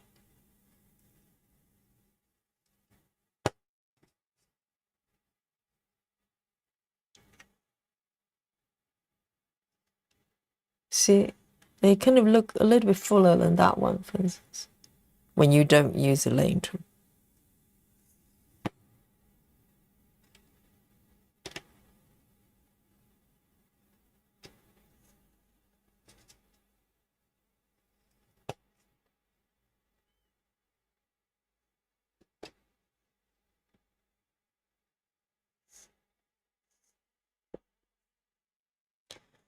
And Top Cookie says, how do you decide if you would do tent or full cross? With this chart, Top Cookie, welcome. With this chart, I'm actually following the instructions of the chart. So this chart specifies which stitch you would do tent and which stitches you would do full cross, and also the number of strands as well. So this piece is charted in a way that not only they're using stitches to compose the image, it's using embroidery stitches on top of sort of variations of number of strands and stitches to create textures and different effects. So I'm I'm following the chart.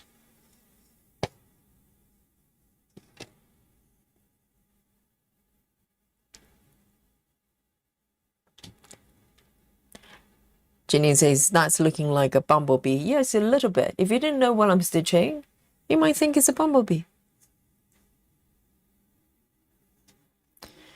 Okay, so here I'm going to attempt another.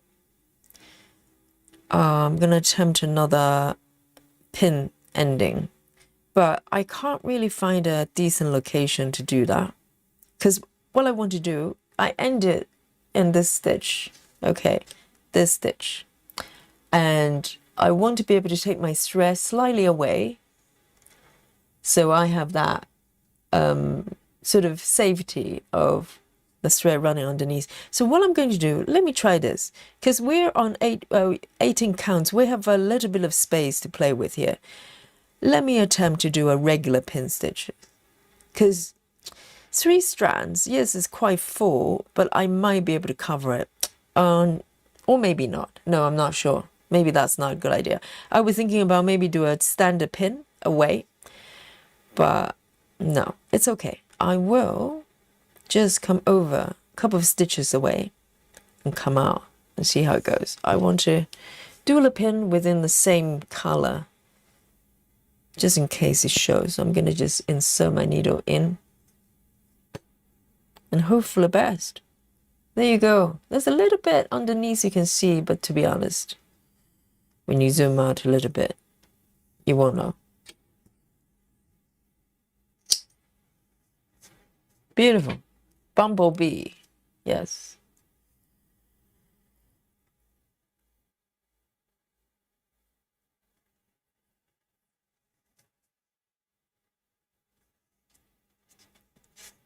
Okay.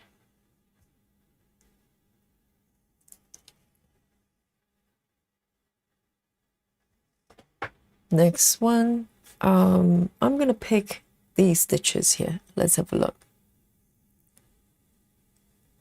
These are also, I think, all a hat area, quite possibly, I think from looking at the chart. They're all 10 stitches. I'm going to just do one more 10, and I'm going to come around to the edge on the right there, and these are probably a full cross. Oh, another one. This one is 4 strands as well. Goodness. 10. Okay. Right. 938. 938.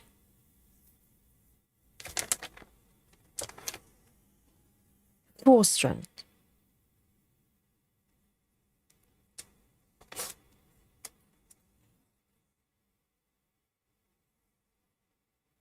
So it's a brown color.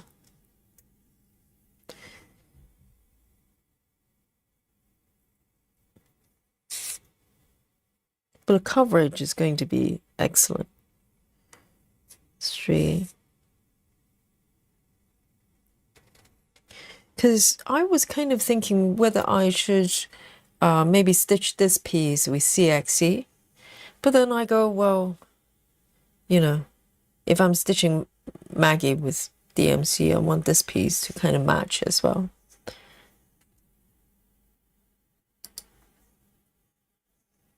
Four. And also I had to learn that if you have, it's very tempting to, if you're stitching with 4 strands, for instance, it's very tempting to take the 4 piece that's got 6 strands and pull out 2 and keep the remaining 4 together. And then I learned that's not a good idea. You know, it doesn't matter how many strands, even 5 strands. You don't just pull out 1 and remove 1.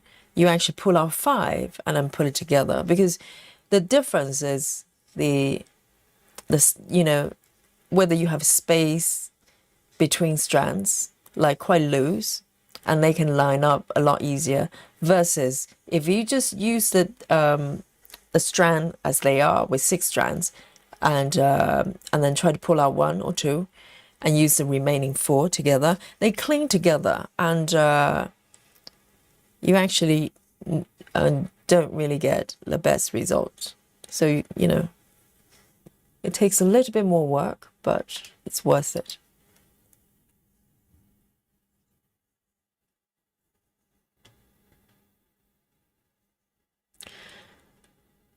Alison says, I was enabled and purchased 3 patterns from Stitches So Beautiful.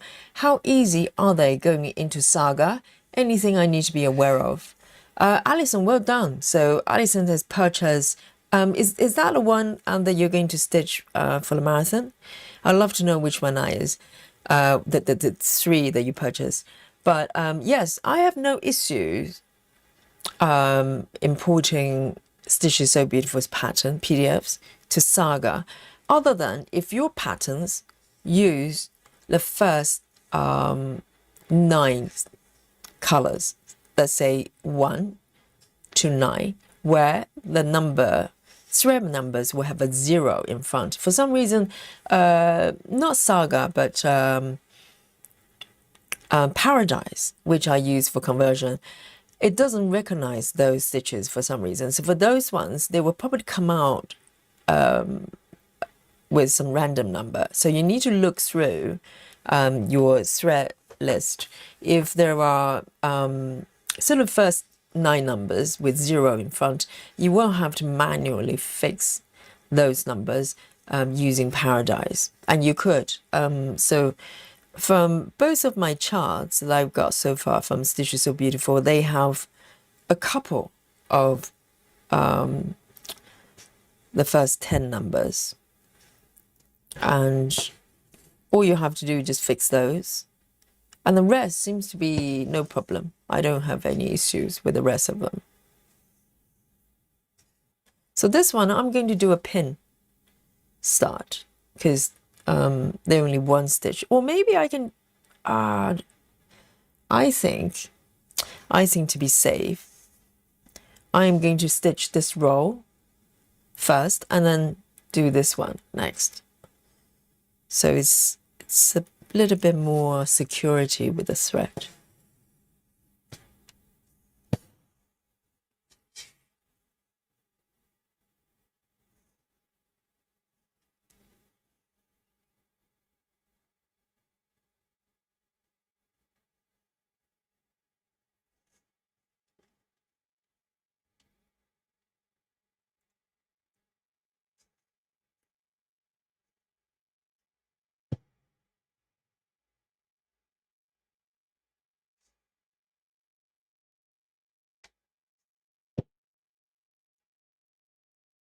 Suzanne says, most likely they will have some font issues, if there's any.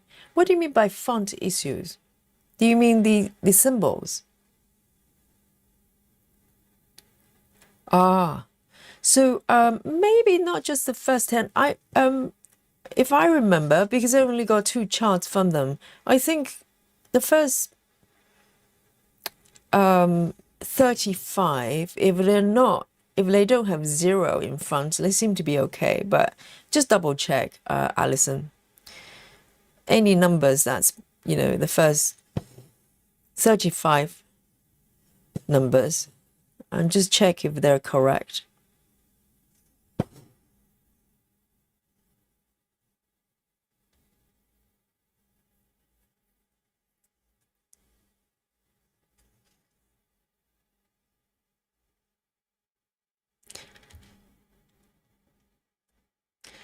And Suzanne says, Yogi, that's something I never learned when I was cross-stitching in the 80s, but so glad that I know when I started again. Oh, do you mean taking the strands separately?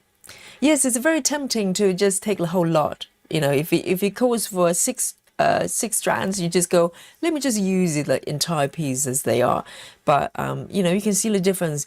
When you take them separately and combine them together, they have a lot of space in between. So when you stitch, whatever stitches you're doing, the coverage just come out much better.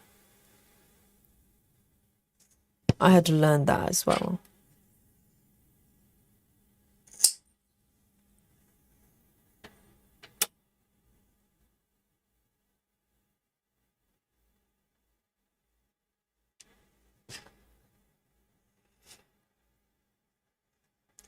Chelsea says, can you give us the details of the marathon? I missed the stream where you're talking about it. Absolutely. Yes, guys, in the chat. If you don't know, we're doing a marathon, the next one, okay? The first one this year. The last one we did was New Year's Eve. So technically, that was last year. And this time, we're going to do it on the 16th of May, UK time, okay? So if you're in Australia, that would be the day after. So you need to do the conversion. So it's on the 16th. It's a Saturday. And we are going to start at around 1 or 2 o'clock. I'll confirm when we come closer. 1 or 2 p.m. UK time. And you can easily find a conversion using Google. So if you search for Greenwich UK time, it's 1 or 2 o'clock, and I'll release a schedule stream so you know exactly what time. And we will stitch round the clock and to midnight London time. So we're talking either 10 or 11 hours. And that's what we're doing. And in terms of the theme, we are stitching stitches so beautiful, patterns. So I've already have one that I've got, and I've got a fabric today as well along with this piece. And you can stitch the same piece as me or any pattern from stitches so beautiful. And if you're not familiar with them, it's a company. They do patterns. I think they do kitting as well. They do material packs, but mostly digital downloads. You can find them on their website and just have a browse and, you know, just find a pattern you like and come join us. So that's the plan. Look at the coverage, so good. 18 counts. You cannot see the fabric.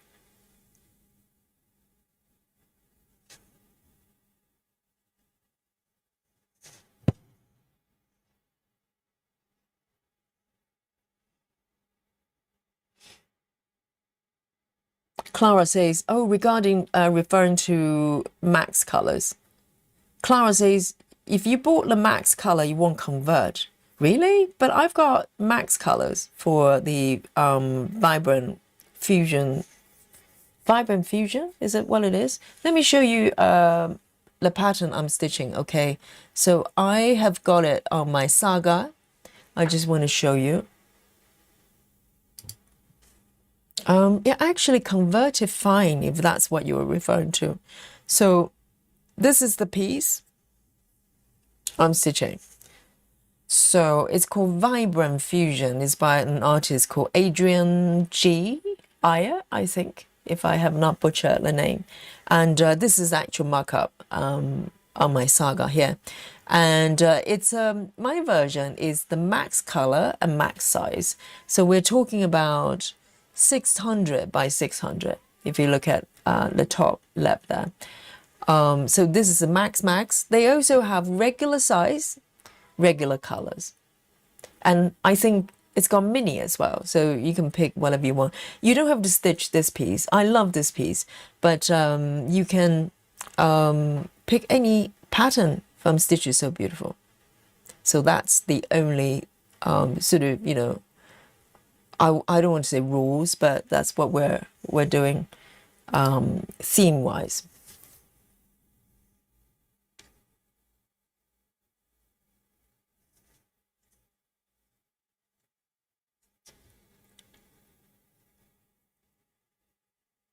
Alison says, I posted them on Facebook group, not sure what which one I'll start. I'll think about it. Yeah, so let's have a look at Alison's selection. I'm curious. Alison's got 3.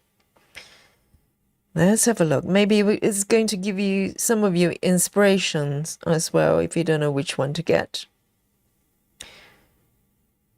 Let's have a look.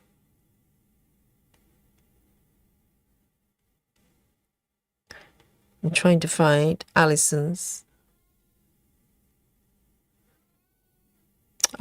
got it. Yes, I'll share it with you here. So let me just put it down here. So these are Alison's selections. Let me just remove this one here. Very nice. So this one, yes, this one is definitely from the same artist for my pieces. Adrian G. Iyer.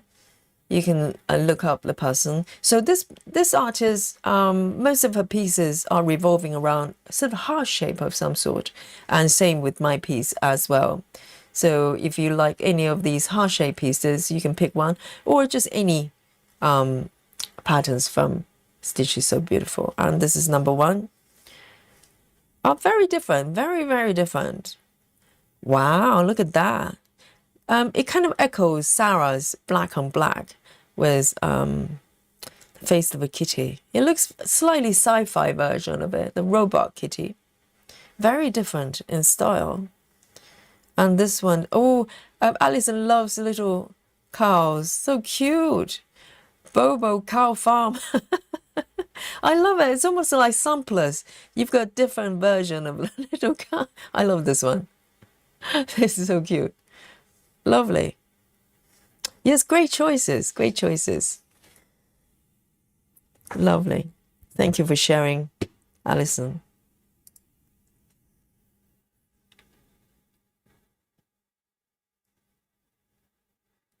Janine says, I think Yogi is going to call out of work on Friday, 15th. So the marathon. So the marathon that day. Oh, you mean me? No, Friday is the busiest teaching day for me. So I've got triple in the morning, double in the evening, and I'm, getting some sleep. And Saturday, we're doing our marathons. And on Sunday morning, I have classes as well. So, hey, this is how we roll. Oh, no taking time off from work. If I was doing an office job, it's very tempting. But to be honest, as a yoga teacher, there's a sense of, pride and responsibility. I don't want to let my students down. And to be honest, since I started teaching, I don't know if I hold a record, but I probably have the minimum numbers of day offs or time off that I have to find a cover or stuff like that. For some reason, I'm just fine. I get to, teach every single class that I'm meant to teach. And I try to help out other teachers as well.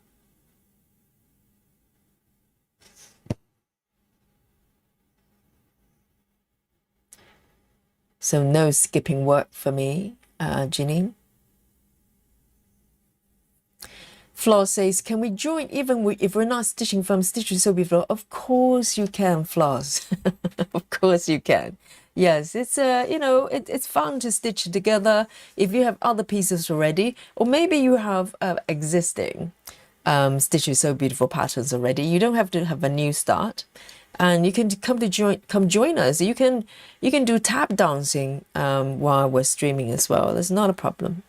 Just come join us. But it's fun to stitch together, isn't it? That's the whole point.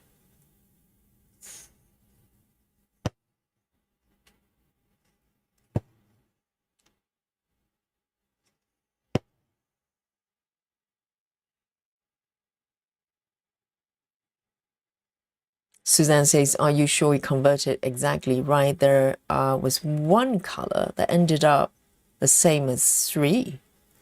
I'll probably need to double check for sure. But so far, I have not seen anything too weird. Maybe it's a good idea to go through the thread list and see if they all match.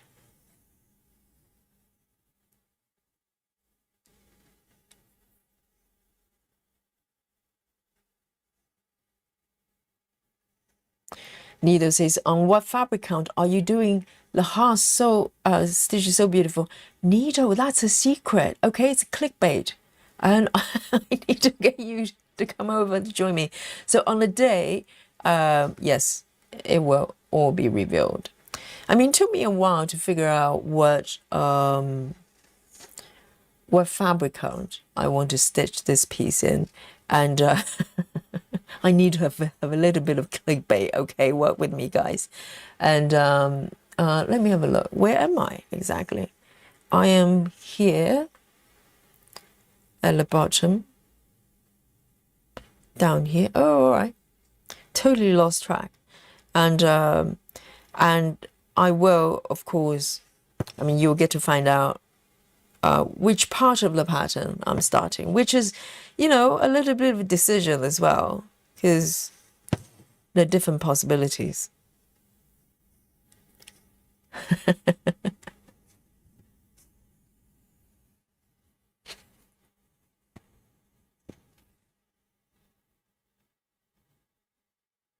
Lefty, hi, welcome. Lefty says super late. Oh, yes, I need full report, okay, and be here on time for the class. Otherwise, you miss out. You know, for all of you that missed the beginning, I actually show two versions of this piece that I attempted to stitch in the past. So if you missed it, then oh, what? Have I done something already? What's up? What, alarm bell has gone off again? Floss 535. What? It's unrelated. Yes, I need full report, Lefty. Who's raising an alarm? Yes, what is it? Let me have a look. Let me have a quick check. No, that's fine. So far, so good. 3. And then another 3 from the bottom. 1, 2, 3. It's beautiful. Everything's fine. What's up?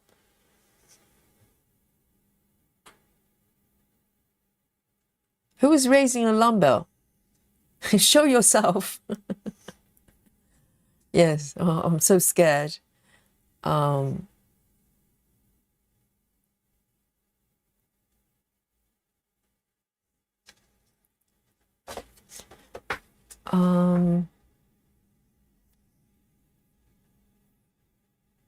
Floss says waiting for fabric to restart the correct butterfly ball. Yes, you're restarting, aren't you? And yes, you can start that one during marathon as well. Absolutely, why not?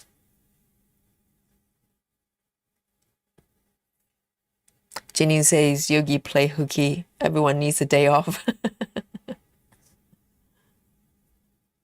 To be honest, you know, I'll be totally honest with Janine. If I was doing office work, yes, it's very tempting to pull a sickie because, you know, if you're doing office work, it's well, I wouldn't say it's inconsequential. It sounds terrible, but it's like, yes, if you miss a couple meetings, you can just catch up and do a little bit more when you come back, or whatever you're doing. But teaching classes is very different because first of all, it's quite a hassle to find covers. I try not to do that as much as I can. And also, for any reason, if I can't turn up and I can't find covers, you let people down, so I can't really do that. So who was raising the alarm bell? Everything's good, right? Here, it's looking good.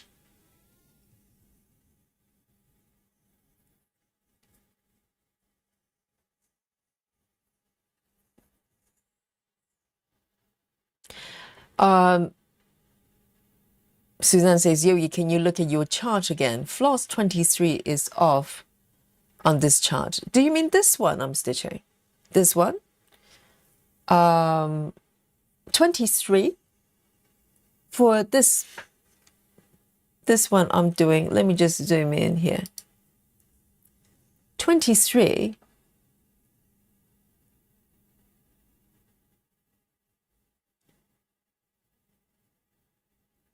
Oh, not this one. Are you talking about dimensions? Or are you talking about stitches so beautiful? I'm very confused.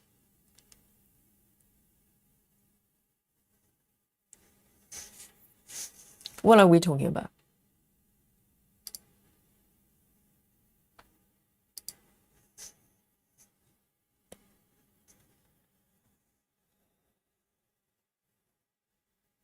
And I don't know what SSN is.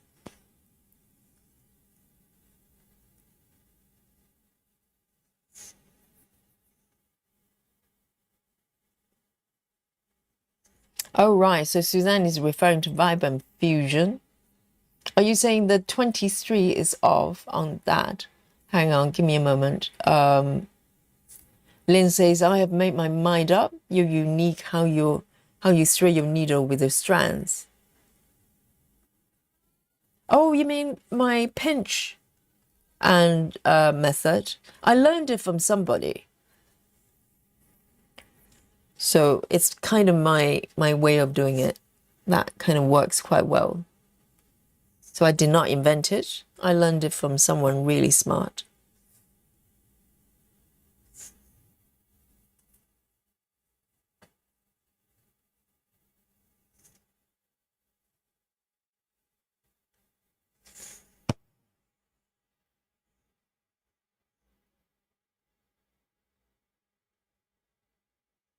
Okay, hang on. So let me just finish these stitches here, and we can have a look at the Vibrant Fusion. Okay, I was getting a bit confused there. Let me just do these ones. So you reckon maybe one more number that was off? I'll probably do a check on all the threads, making sure they're all correct before I go ahead. But to be honest, that piece, even if I miss a couple of colors, I can probably fudge with that one because that was kind of the style, that piece. Everything's kind of blending with everything else. Let me just do these ones.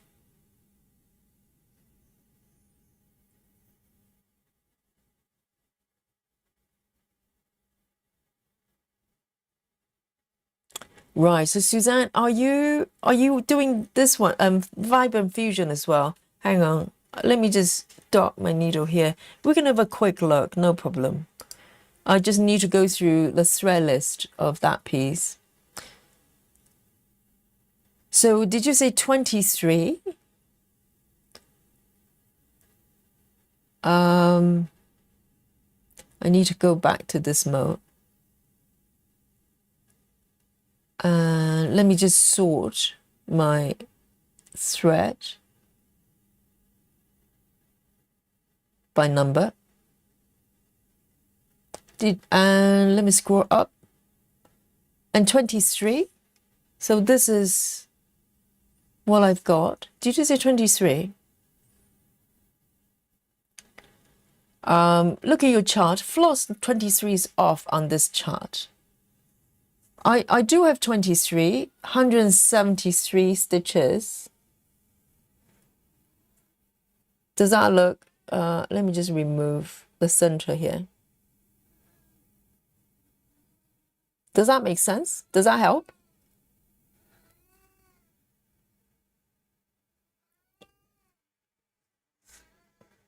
Suzanne says yours is correct. Okay, good. So does it not look the same on yours? Is it chocolate time already? Oh, we're way over. we've been sort of doing quite badly with chocolate time. We keep running late. Yes, Rajal is reminding the chat it's chocolate time.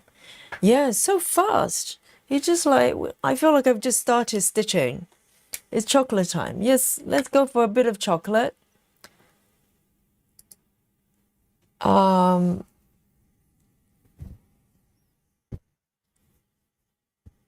So hang on. So Suzanne says 535 of the same chart.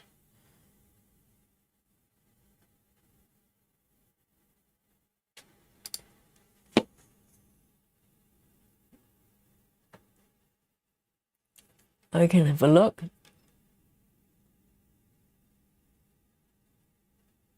Five, 3, 5. Yes, I've got 4,700. Oh, that's a lot of stitches. 4,745 stitches.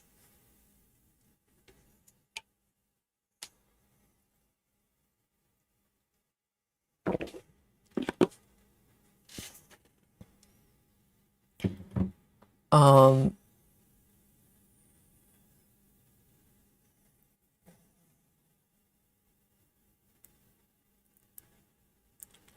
is that okay? Yes. Right, a little bit of chocolate time. Let's do it.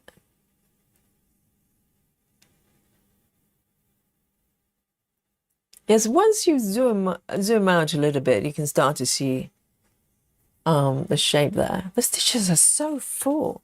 Wonderful. Guys, chocolate. What are you having today? I'm having this. Giant chocolate buttons. Yay. This bag is lasting me quite a lot. I opened this one maybe about a week ago. Is that correct, Suzanne? Suzanne, if you have issues with yours, if you already have the chart, you've bought it, I can send my version to you, if that helps. There you go. Cheers, everyone.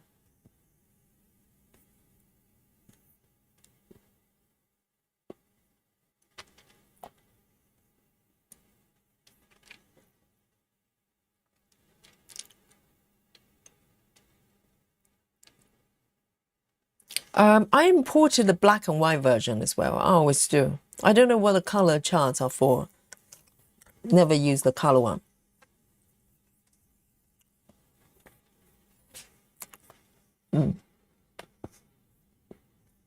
All right.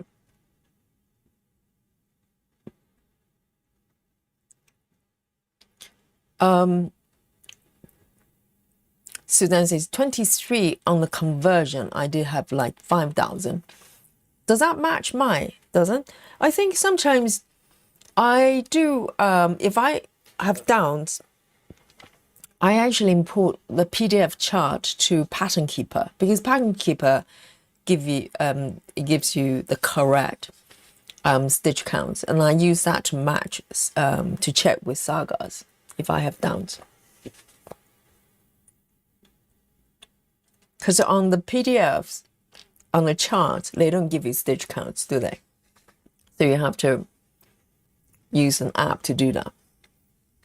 Yum, yum. I just noticed on the package it says larger than life, out of this world. Indeed, it's UFO. I never noticed this. It's got like a Mars, almost like UFO. Like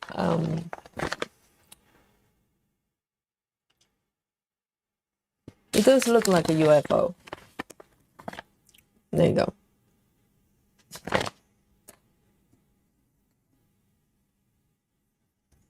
Ah, yes, Suzanne. You're an expert in this, but sometimes, the overlapping. I think this chart, yes, I think Sigil is so beautiful. All their charts have overlapping three rows, and vertical and horizontal. Maybe check the setting of that. Who knows? Yes. Yum, yum.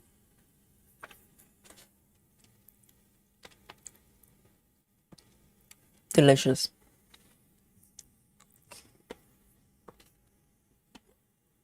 Yesterday I was so tired when I came back teaching, and I think entire day I probably had 2 bananas, and I had a few pieces of vegan cheese. That's it. That's all I could manage yesterday. I was so tired yesterday that I wasn't even hungry. I couldn't eat. Today's a little bit better. Today I have 2 bananas during the classes, and not during the classes, in between. And I had a salad, big salad when I came back. So today's a bit better. Yesterday was a little bit naughty, because I just wanted to go to bed. I wanted to sleep, and too tired to eat. So that wasn't good.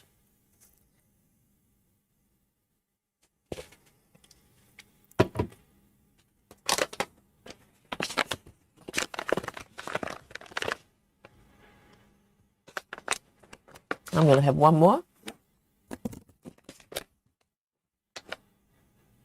Okay, so it wasn't overlapping with the symbol. I don't know if all the symbols match up with my stitches so beautiful, because it's not really critical for them to match as long as they're correct in numbers. Cheers. One more. Yum, yum.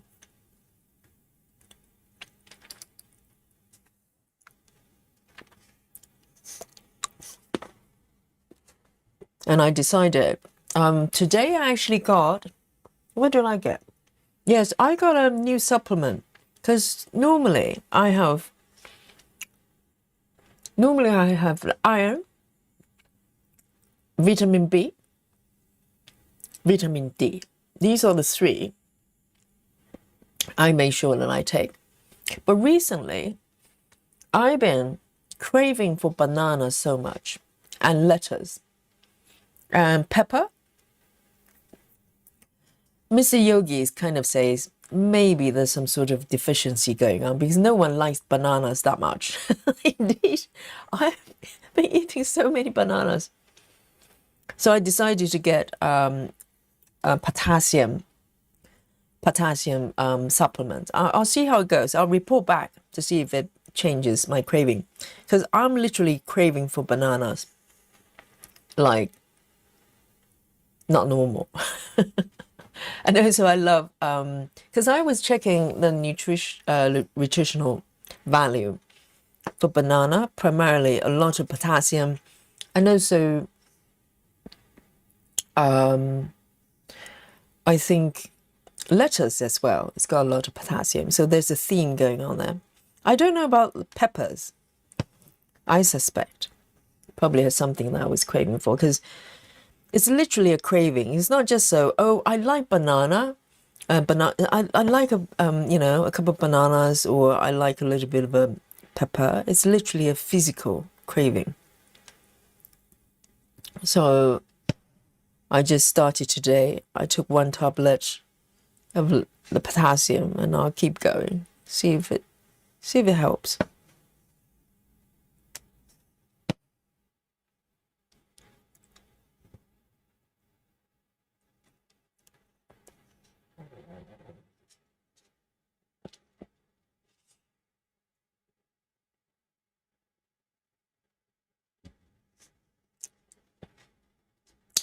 Suzanne says it combined a bunch of to one symbol. So when you highlight, because sometimes they would have multiple threads using the same symbol. So even though they look the same, when you highlight the stitches, the system is able to tell them apart. But you are talking that they literally combine everything together. That's weird. I have not noticed that, but I'll double check with the number of colors, making sure it's correct, the correct amount of numbers.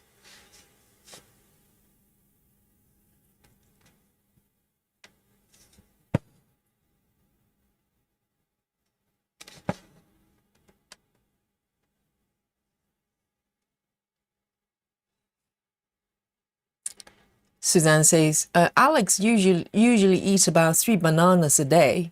Oh, I think Alex probably need to take potassium as well. Yes, I do like bananas normally anyway, because it's kind of a power food. Either bananas or nuts, peanuts or almonds that I kind of carry with me, so I can just snack on in between classes. But recently has been like a craving. So I need to pay attention, because your body is always trying to tell you something, If you crave for a very specific thing, then there's maybe something else going on there. But I normally, I normally like bananas anyway. And also I lose appetite, which is probably not good, It could be that I'm just teaching more, I'm more tired, and I crave for rest rather than eating. But normally I enjoy my food. So just want to be mindful there.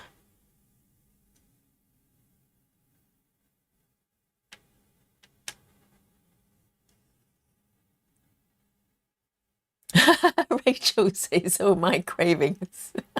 What are you craving, Rachel?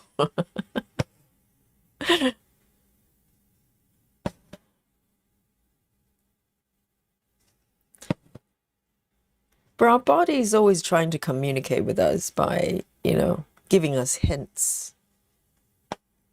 I mean, obviously, if you're craving for, I don't know, fry Mars bars, that's a slightly different story. Or Ben and Jerry.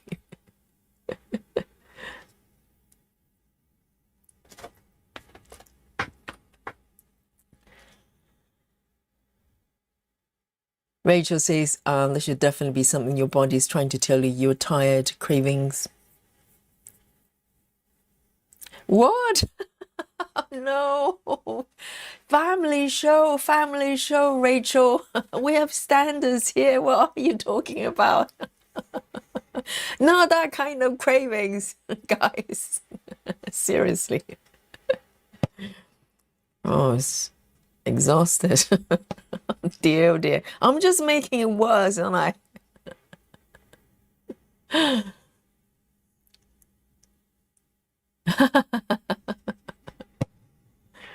Well, Rachel, I think it says more about you than me, right?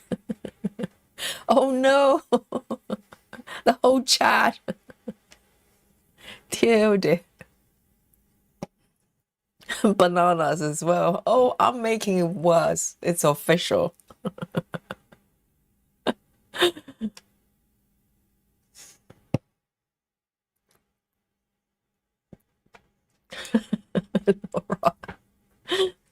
Oh dear.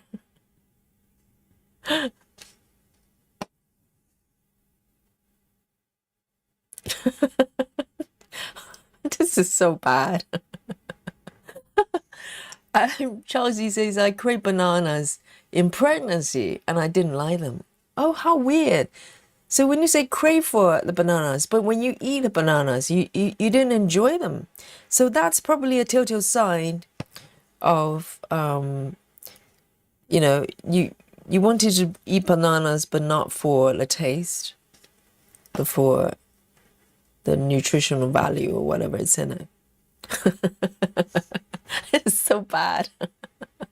You guys are terrible, all right? You're leading me astray here. I wasn't thinking anything like that.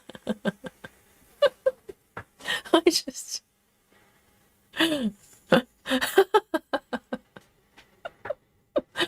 And Suzanne, yes, Suzanne literally eats tons of bananas.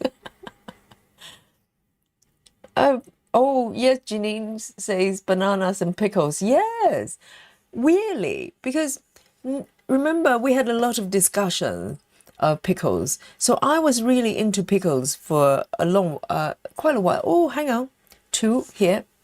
And, I still have quite a few jars of gherkins and pickle cabbage. But for some reason, recently when I started craving for bananas, okay, literal craving, full cravings for bananas, okay, I kind of, I don't enjoy pickles as much recently, the recent couple weeks.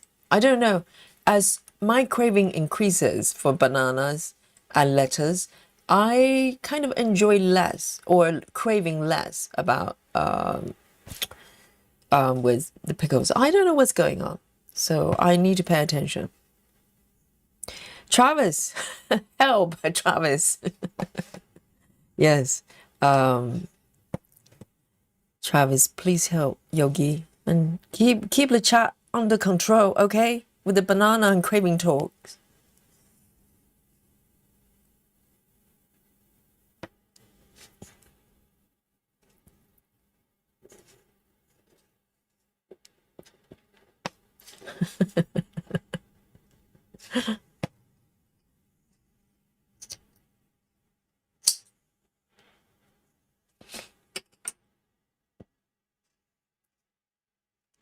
Chelsea says I was eating bananas, but I hate the texture. So normally, do you like bananas?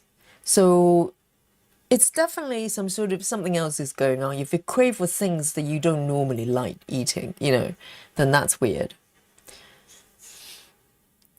Amanda says the only thing I ever crave is McDonald's French fries.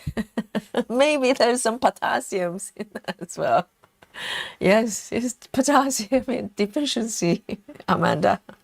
Because there's actually a lot of potassium in potatoes as well. I'm not sure how much they've got left in French fries, but potatoes actually have a lot of potassium. But I do not crave for potatoes. It's very specific. It's bananas and iceberg lettuce. They both have quite rich potassium as well. So I started the supplements today. So we'll see whether it changes anything. All right, I'm going to move to the right side here and do some full crosses for a change. So I'm just looking at the chart. I think there's some full crosses on the right edge here, the top edge. And indeed, it's a 2-strand, a normal full cross stitches. All right, 3827, 3827.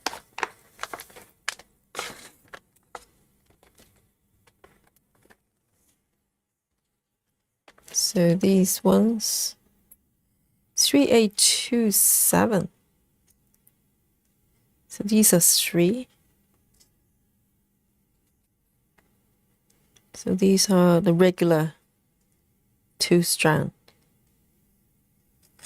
stitches.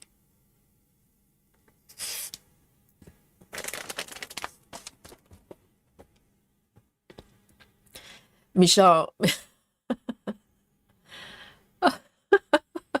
Michelle says I had to unlurk. I really chat. Yogi, do you have something to tell us? Can I hear that you're blushing? Well, you can ask the chat. They're horrible. Their minds are just, straying into areas that's not suitable for family viewing, okay? Michelle, can you do something about them, please? Can you be the school mistress?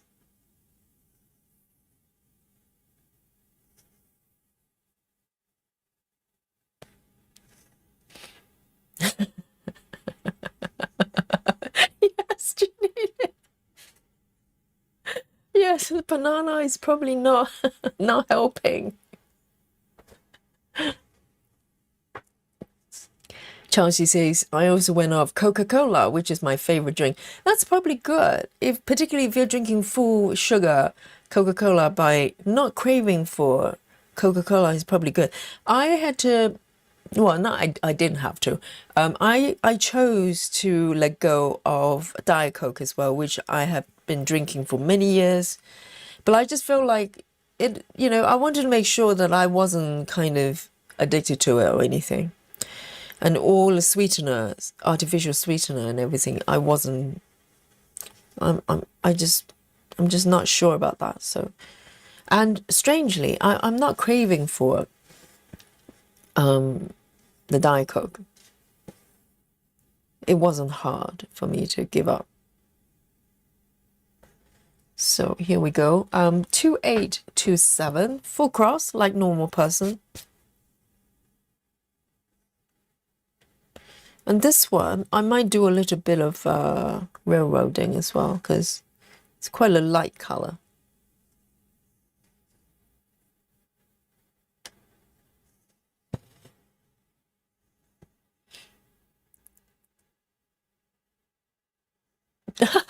Suzanne. Oh dear, it's not like that, guys.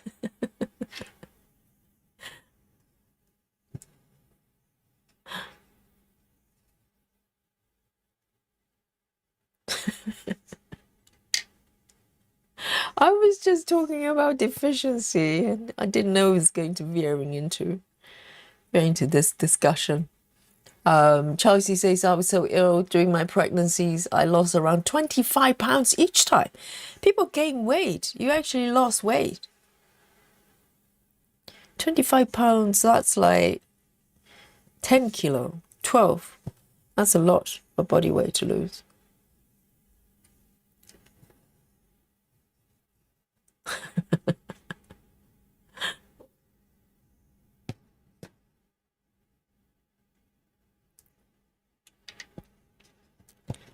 Sound Stitching says, green beans and apples with peanut butter for dinner. Oh, nice. Green beans and apples. Do you make it into a salad or separately? Do you eat some green beans? Do you saute the green beans? And peanut butter. And where do you put a peanut butter? Do you dip your apples to peanut butters? You know, I really like. I haven't done it for a little bit now, but I like. Hang on. Oh, that one's stitched already. I like peanut butter spread on top of cucumber and some pickles on top. Very nice.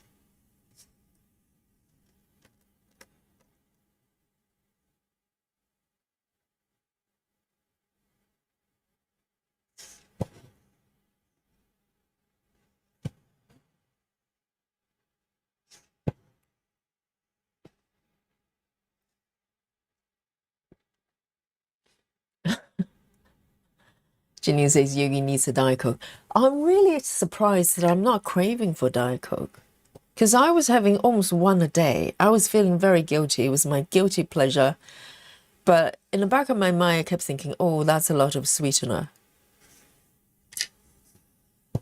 And when I decided to not drink it anymore, I'm not even craving for it.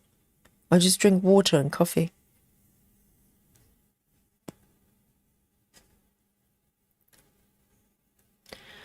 And Robert, hello, Robert. Robert says, I love banana bread. Yes, banana bread is lovely. You know, I save my bananas. If it's too ripe, I just freeze my bananas. I remove the skin and just, break them into smaller pieces and freeze them. And you can make banana ice cream just by blitzing the frozen bananas. Or you can use them for baking as well, which is very, very handy. So you don't waste anything, because I buy a lot of bananas, particularly recently. And they go really brown and ripe very quickly. Now it's getting warmer as well.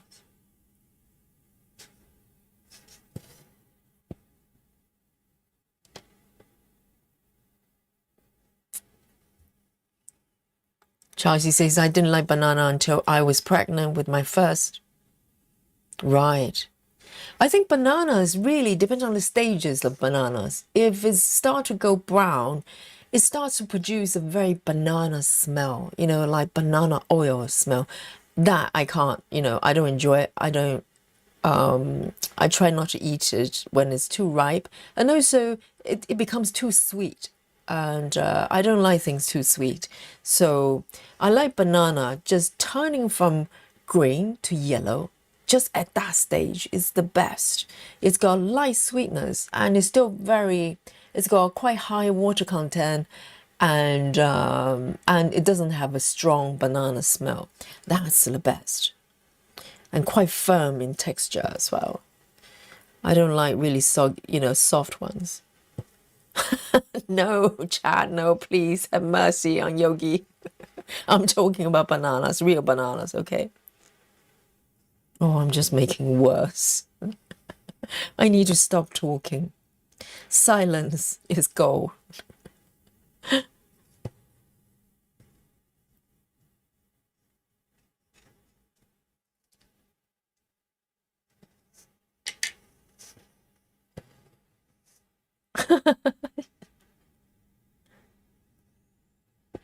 Sounds says Janine, on weight loss journey, and I'm a vegetarian. Oh, right, then no wonder. It just sounds like something I would eat as well. I normally just combine things I like. I don't really think about whether this is conventional or not. A little bit like sound stitching.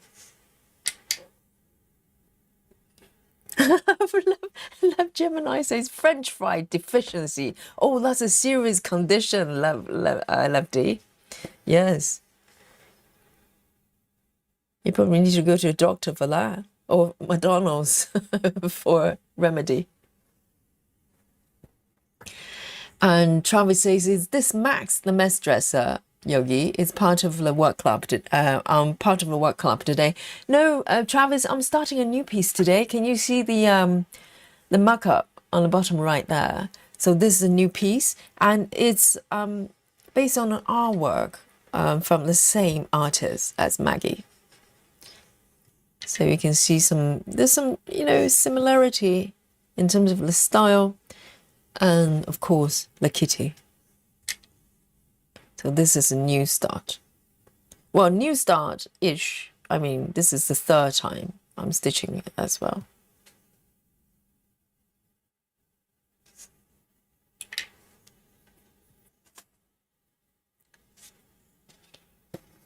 Travis says, I gained around 20 pounds one day I was pregnant.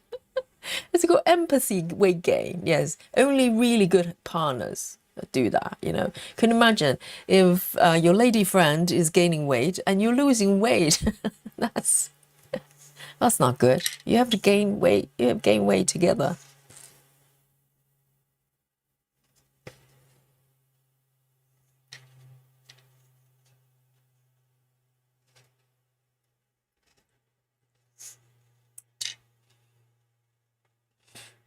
Chelsea says, I put it all back now, and my youngest is 4.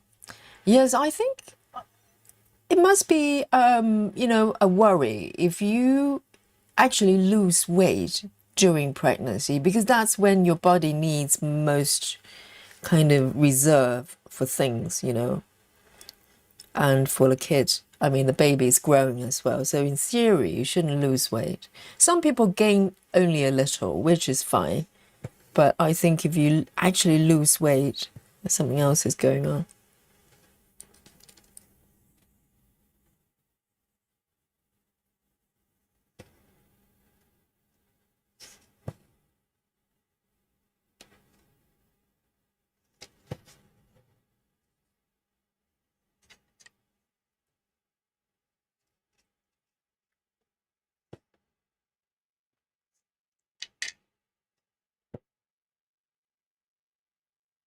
Sound says, I dip apple in peanut butter.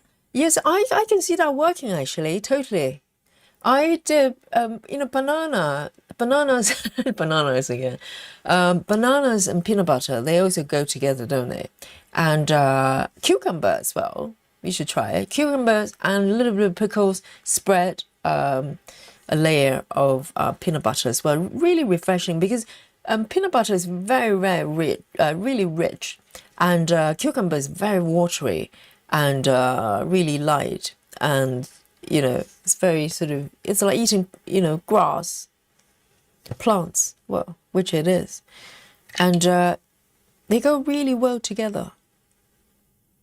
I can totally see bananas and peanut butter go together.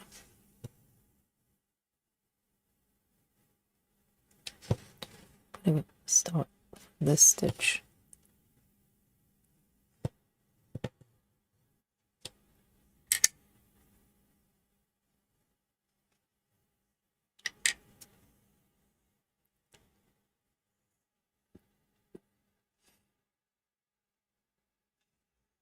Janine says apple dipped in peanut butter is very good. Yes, I can totally see that. And I like apples, but only when they're not too sweet. So I tend to go for green apples, Granny Smith's, which is still quite sweet, but it's got a little bit more sourness to it. Whereas red apples, like Pink Ladies, they're too sweet for me.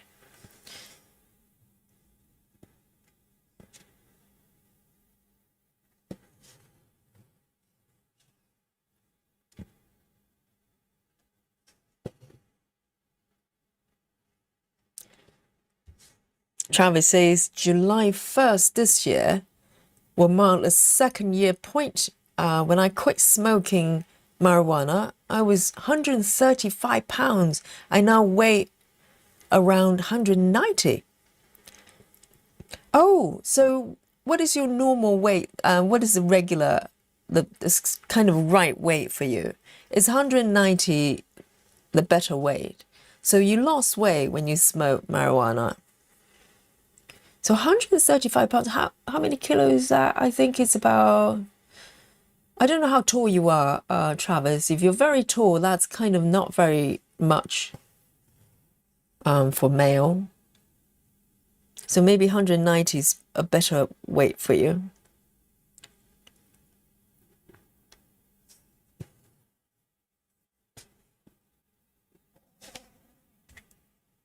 I think if you, if you have the habit of smoking something, it doesn't matter if it's tobacco or marijuana, which I don't have a lot of experience of. I think you probably it probably alters your taste bud a little bit. So maybe you don't enjoy food as much, or not. You probably just ended up eating less.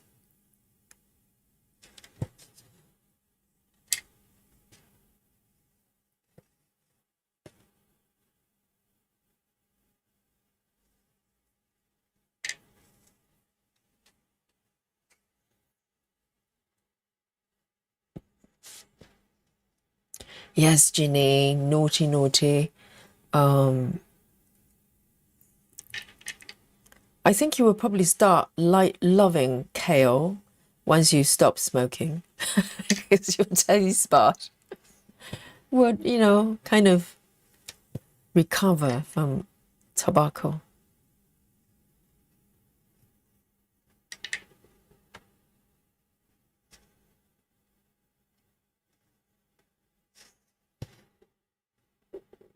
These are really nice. Let me zoom in a little bit more.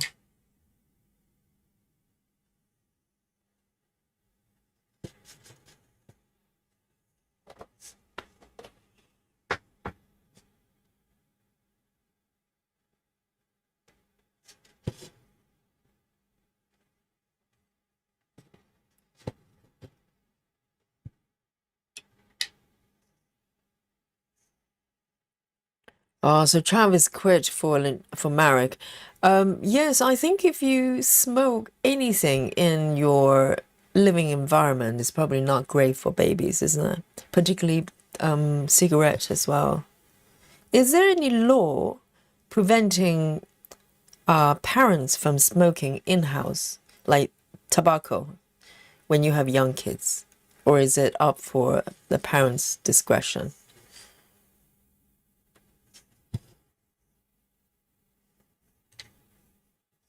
Because I can imagine that's probably not great for young babies, or any babies of any age.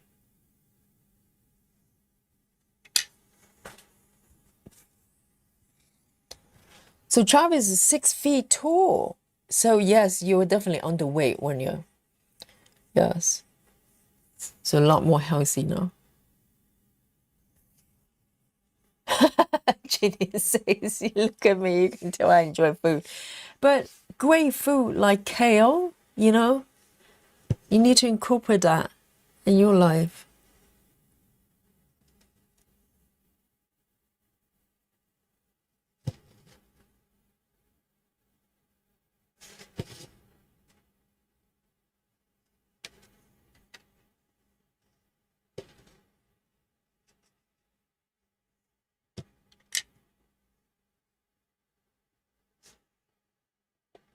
True.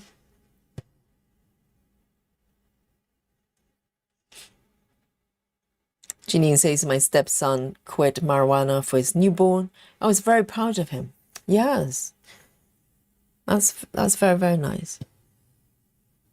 And I think when the child grew up and they realize that's what, you know, their dad did for them, they're going to be so appreciative as well. Lifestyle changes for the child.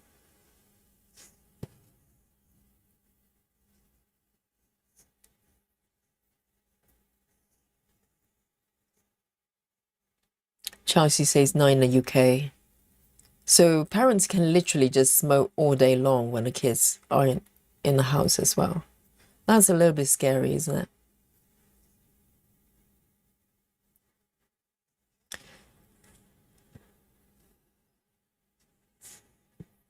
Chelsea says my friends borrow a lot of my baby stuff and smoke in the house, and I had to chuck a lot of away. Oh God, that's terrible. Yes, tobacco is a way of clinging on to everything. My dad was a heavy smoker, so I grew up with tobacco smell of all sorts of variations. Because the people who smoke probably don't realize there's a smell on your body, Janine. Will probably make you quit, okay? And I remember my dad, he was a chain smoker. And but people back then probably didn't know as much. I don't know. And different parts of the house were different smell of tobacco. And also there would be tobacco smell on my dad as well. And when tobacco smell mingle with the person's body, it's not good. It's just not good.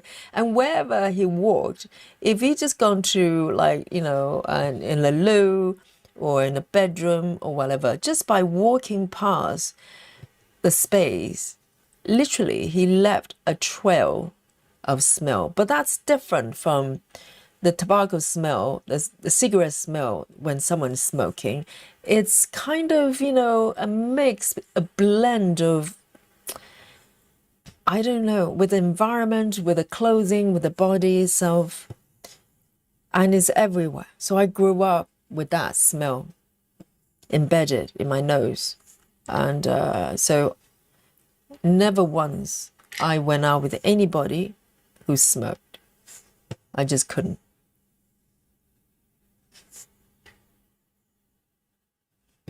I don't care if it was Robert Downey Jr.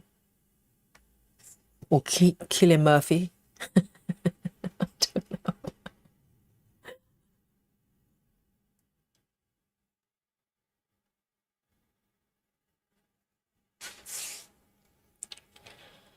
Rachel says if you own your own home in the US, no law against smoking in the house, although marijuana is not legal in most of the states, I think. Yes, I think a lot of states in America, they probably now legalize marijuana. So there's a slightly different debate there. But cigarette, we definitely know it's probably not great, particularly for young human beings. And also, to be honest, even if they have the laws to prevent parents from smoking amongst children, you can't really police it. How do you do that? Unless you have neighbors literally just shop you to the police. Otherwise, how do you even prove that someone's doing that?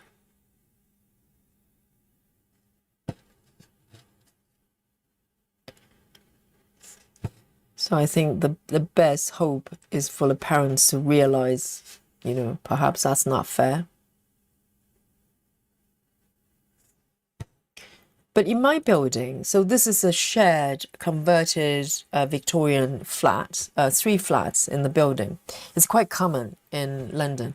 There's a sign for the building. There's a building policy that you're not supposed to smoke inside of this building. You can step out and you can do whatever you want. But inside this building, no one is allowed to smoke. So...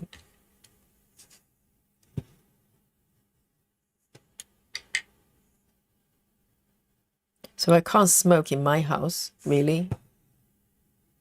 I think I probably can. No, no, I'm incorrect. No, in the privacy of your own home, you could, but not in the shared area.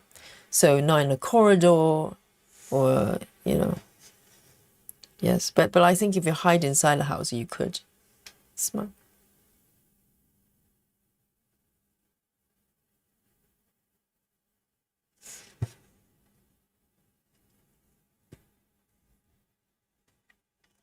Yes, Rachel. A lot of rental agreement apartments don't allow smoking of any kind inside. Yes, I think it's a little bit different if you're renting, so they can impose certain rules like no pets or no smoking. That can probably be done, and they probably have the right to check on your properties from time to time to see if there's a lot of tobacco smell. But if you own your own property, literally, you can probably do whatever you want.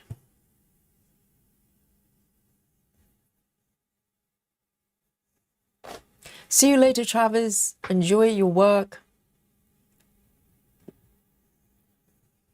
Janine says marijuana is legal in Massachusetts. There, yes, you can buy them. I think marijuana is a slightly different debate because even though they can probably both be smoked, but they're not the same thing, right? So I think I'm a little bit more sort of open with marijuana. I think over here it's not so much legalized, but it's no longer a crime that you can get arrested. I think it used to be class B and is now it's class C. I think the difference is class B they can probably charge you for something. It's still a crime. But class C is basically they just slap you on the wrist. They don't want you to do it, but if you do it, it's all right. Okay, I'm gonna end this stitch here. I don't want to wander too far. So cross stitch. Full cross is a lot easier. I just do a pin through the middle. It hides it.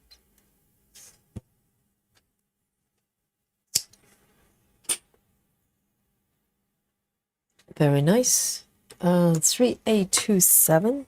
3827.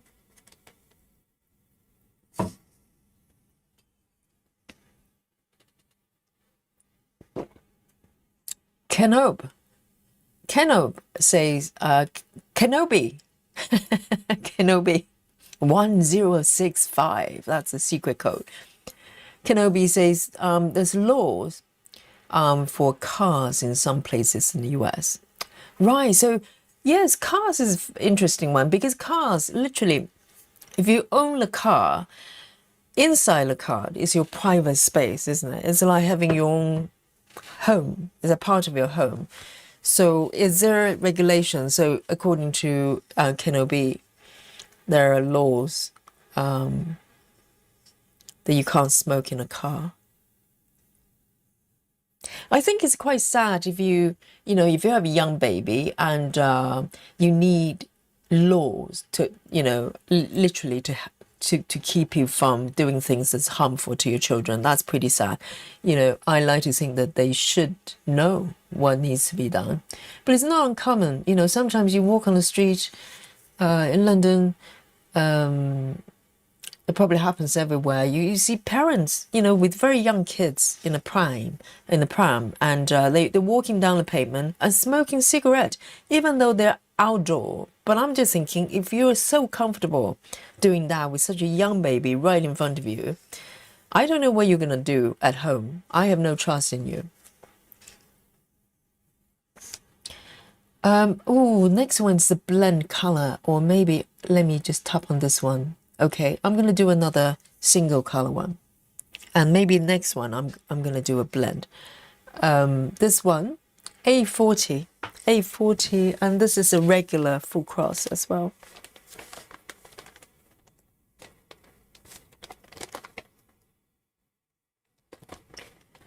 So 2 strands.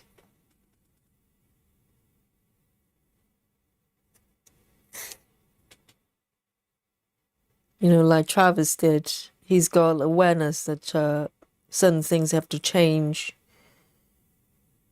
Having a young baby coming, so that's what I'm talking about.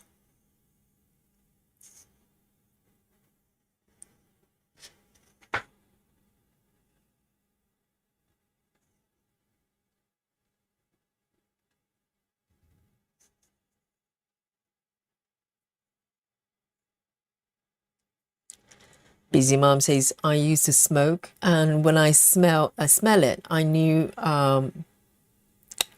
when I smell it, no, I think myself, I used to smell like that, but quit was the hardest thing, but I'm glad I did. Yes, quitting's hard. I think I would not debate about that at all. Quitting is hard. Quitting anything is hard. Any kind of, anything that's potentially addictive. No, it's not easy at all. Not easy at all. So really well done, Busy Mom.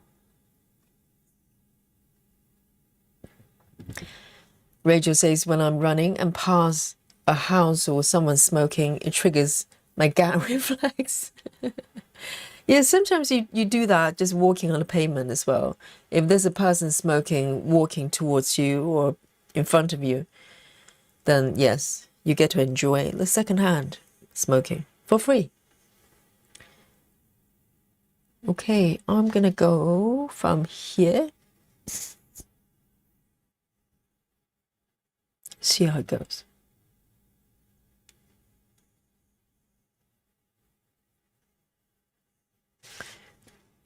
I'm gonna start from here actually.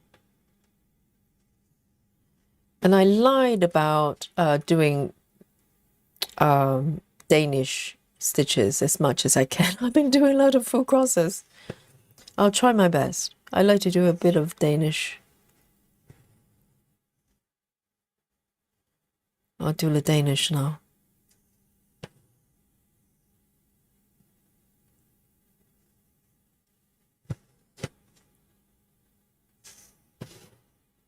Ooh.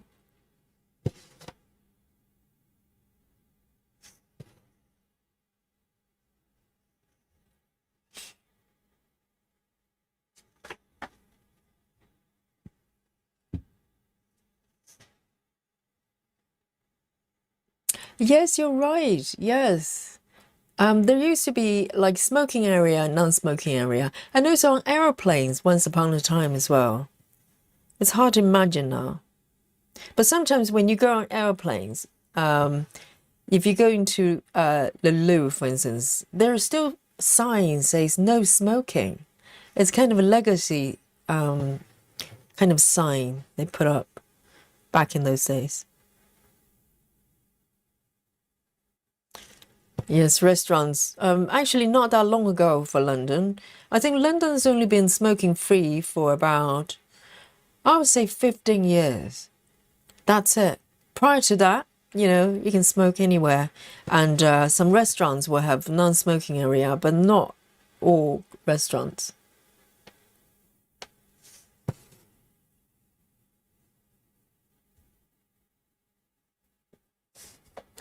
Busy Mom says, one of the reasons I started stitching was to help me from not smoking. And it did, yes, because your hands are busy.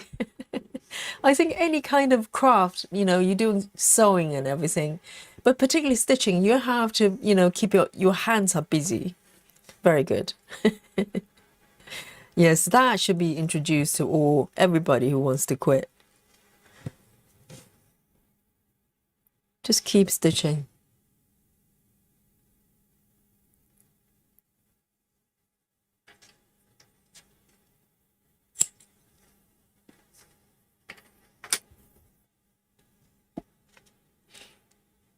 Maddie says, I'm allergic to marijuana. Mary Jane? Is it Mary Jane or marijuana? What are we talking about?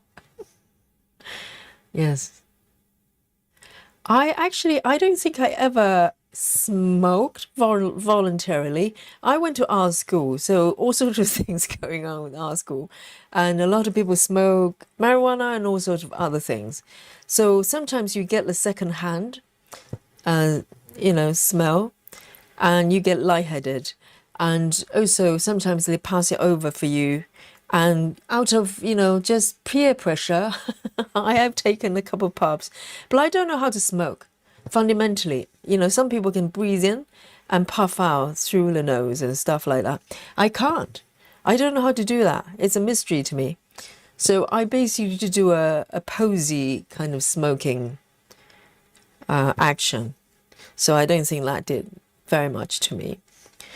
But I do remember once that someone baked some cakes, okay? You know what kind of cakes I'm talking about? Special cakes, okay? And I had a few pieces and I was onto another planet. I do not remember very much.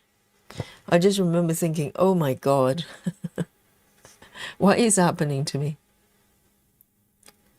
So, no, never again.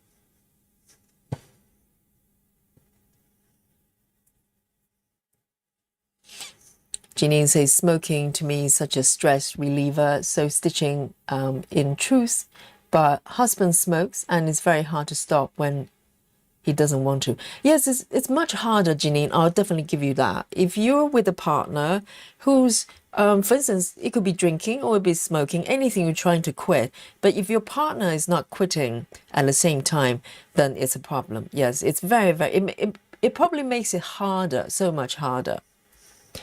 So yes, I understand it. You know, no one will ever say quitting is easy.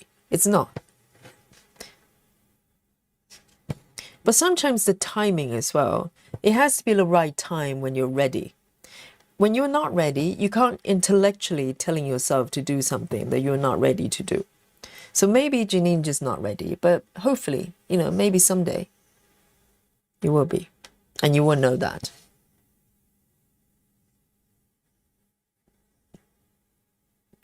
Hey, Tracy. Tracy says hello. Hello to you. And Tracy says, my yogi, I am having a dilemma. I'm hoping you can help me. Yes, that's what yogi is here for. Okay, the oracle of the this universe. Go for it, and tell me what your problem is. I'll help you. Empty promises. Chelsea says you can still get arrested, but they tend to go after dealers. That's quite true. Yes, if it's not. Technically, I think technically they can probably arrest you, but I don't think it's their interest now.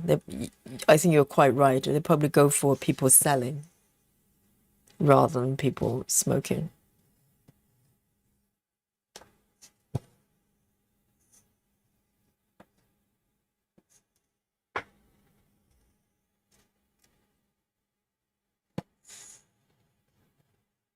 Chelsea says you can also get it in prescription. That's mainly edibles here in the UK. Yes, there are some, you know,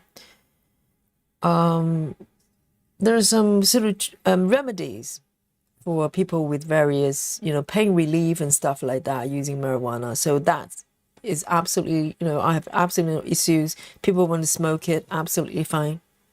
I have no issues. It just, you know, I think my views with marijuana is very different from tobacco.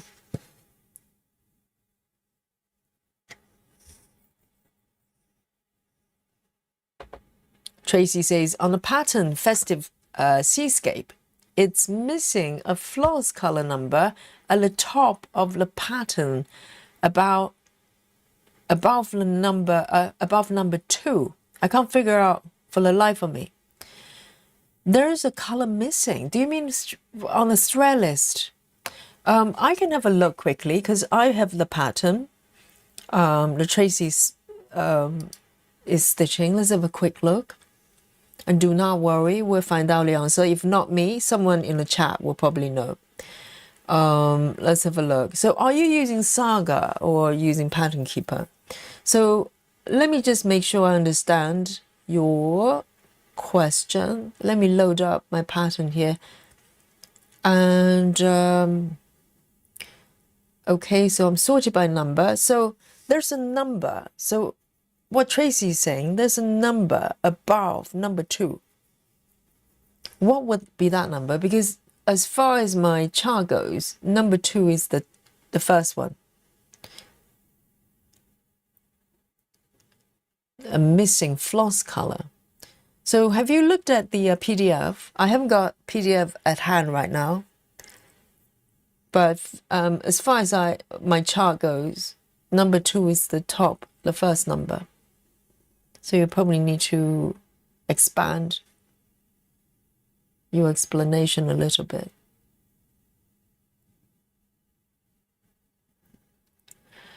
South Stitching says, I quit smoking 6 years ago. Oops, let me come back here. And quit drinking 2 years ago. I'm healthier than I've ever been right now. Well done, South Stitching. Yes, smoking is 6 years ago. Well done. And I probably stopped drinking, the last time I drank alcohol, I'm trying to think, maybe 3-4 years ago as well. But before that, you know, like most people working in London, you know, UK has a very strong drinking culture. It's one of the main sort of social activities is going to the pub, to the bar. If you go to restaurants, you drink as well. So I was drinking a fair bit, I have to say, you know, as part of a lifestyle. My partner at that time drank a little bit as well, but now he's quit as well. It helps if you and your partners, whoever you're living with, doesn't have to be a partner. It could be family members as well. If they're not on the same page, it's much harder because, you know, if you don't smoke and they do, or if you don't drink and they do, it can make it more challenging. It's not impossible, but if you're kind of moving in the same direction at the same time, it's a lot easier.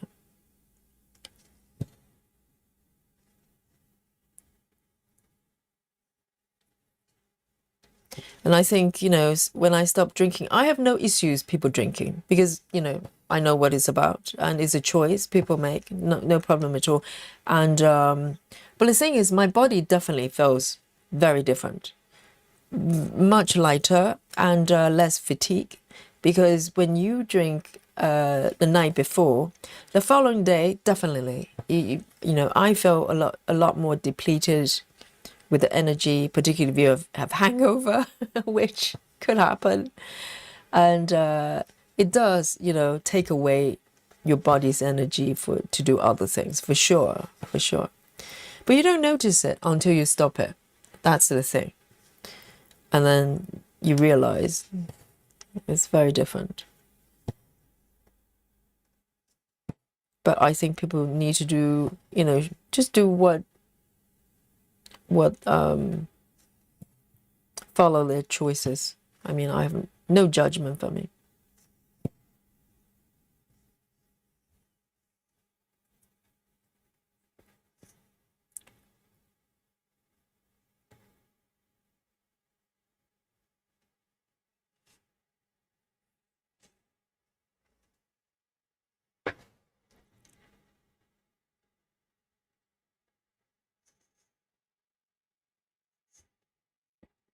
Dragon Lady says late lunch with husband is over and he's washing the dishes. Oh, you've got a keeper. And Dragon he said, what happened when I was gone? Dragon Lady, you need to watch the replay. Yes. Well, this is the thing, because the conversation may be very different from the moment you left for lunch. But I hope you enjoy the lunch. I mean, the chat can pivot anywhere very quickly.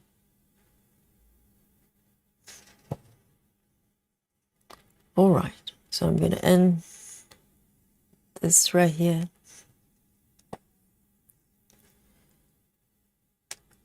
I think the color scheme for this piece is probably more earthy comparing to Maggie. Maggie has more sort of brighter colors, and these, you know, this pattern has, you know, also beautiful color palette as well, but generally feels a little bit more earthy. I mean, to go with the theme of the fishing, you know, boathouse, whatever, fishing shed. A40.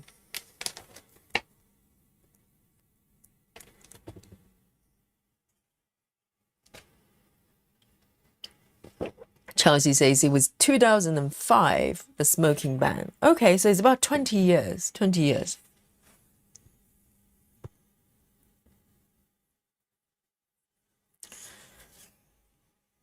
Busy Mom says, I remember going to hospital and they had ashtrays. Yes, everywhere. And you could smoke in your room. I grew up with ashtrays.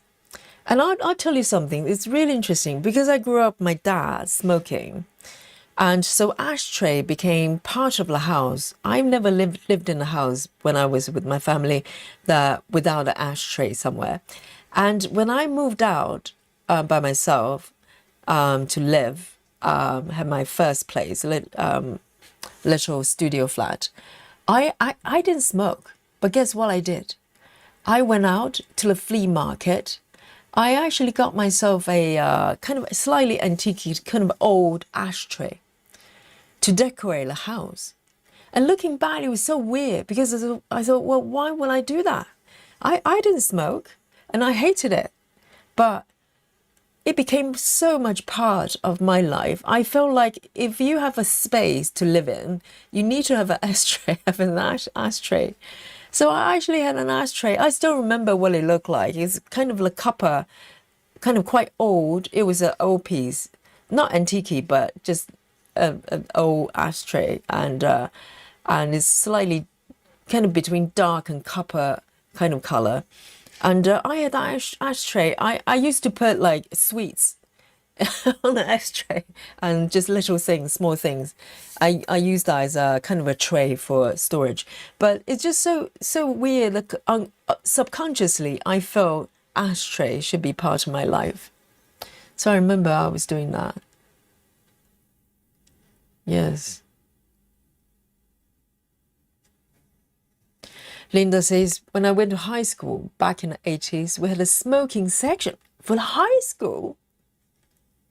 Were you allowed to smoke in high school? What? For students? That is insane. Or maybe for teachers. Nowadays, if they do that, you know, they're going to be on social media. Okay, let's have a look. Where shall I go next? I can either come back to the 10 stitches or some blend colors. Why don't I do a blend? Why not? Oh no, these stitches actually flow up too much. I'm gonna come down here then. I'm gonna start to build the 10 stitches. Ooh, 3 strands. So this is the white. Oh, it doesn't come up very frequently, like the white. I don't have it. Let's have a look. So I have, is this just white? Acryl, however you pronounce it. It's calling for this color. I don't have it. I probably have it in my drawer, but is it just white? Is that different? So blank is white, white is white. This one's slightly different, isn't it? I need to go and get it. I haven't got it on my, it's never appeared on my projects. Hang on, just let me go and I'm going to mute just for a second here because I'm going to open the drawers and everything. And I'm going to be right back.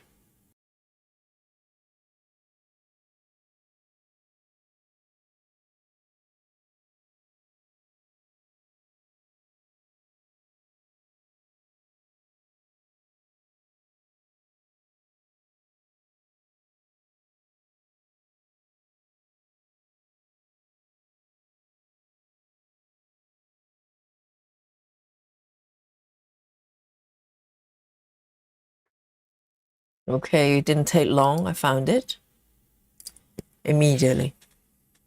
Okay, so it's a slightly beige. I don't think it's not on my master set, so it probably means I never came across a project that is calling for it. So this is kind of off-white. It's kind of beige, cream color, really. So here we go. Let me make sure that I pull it out.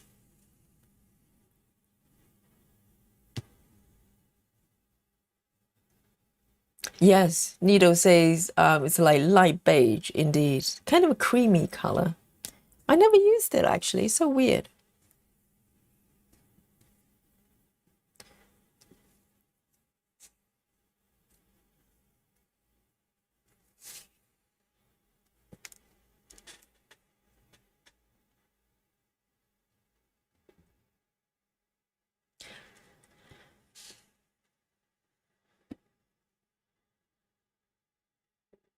Janine says, when I went to a cruise, there was a casino that covered almost a whole deck of ship. Half of it was smoking and half of it was non-smoking, but people had to walk through both parts to get from one side of the deck to the other. So are they allowed to smoke right now? So I suppose the cruise ship probably, they've probably been around for a little bit. So if they used to have a smoking section, there's probably legacy, thing there going on there. But surely now it's all non-smoking, right?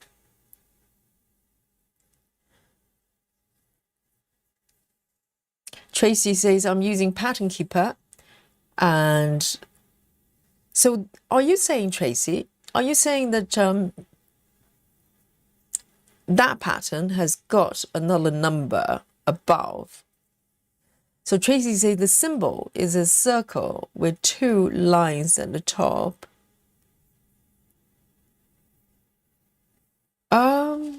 I'll probably have to check later on to figure out. And I'll probably, if I can find it, because I don't have access to the PDF right now, so there's no way I'm able to figure out one way or the other. But I'm not aware there's another color above. Because above 2, there are only white colors available. So I'll have a look for sure, and I'll get back to you.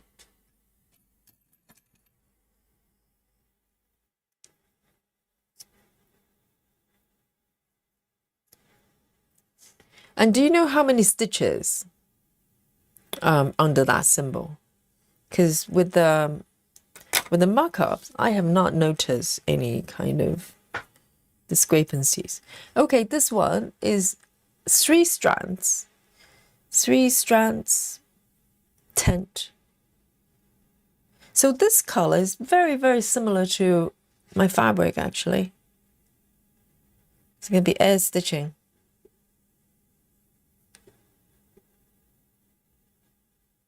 So I'm going to pick out 3 strands.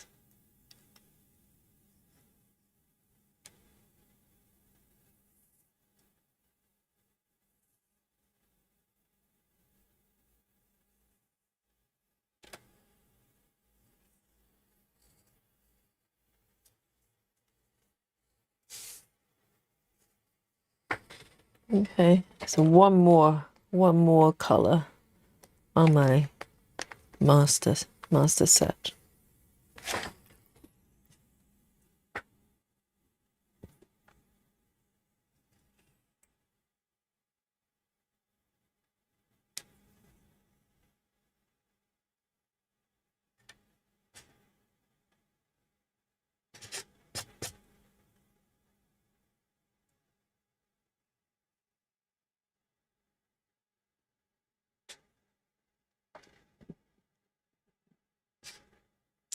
So stitching says, doesn't bother me to be around people that drink. I just drink water. I think socially it should be fine. But if you have someone you live together, let's say your partner or your family members, and they drink, it can be, well, it's not impossible, but it's just more challenging, particularly in the beginning when you're just trying to quit, and maybe temptations. But I think afterwards you should be fine.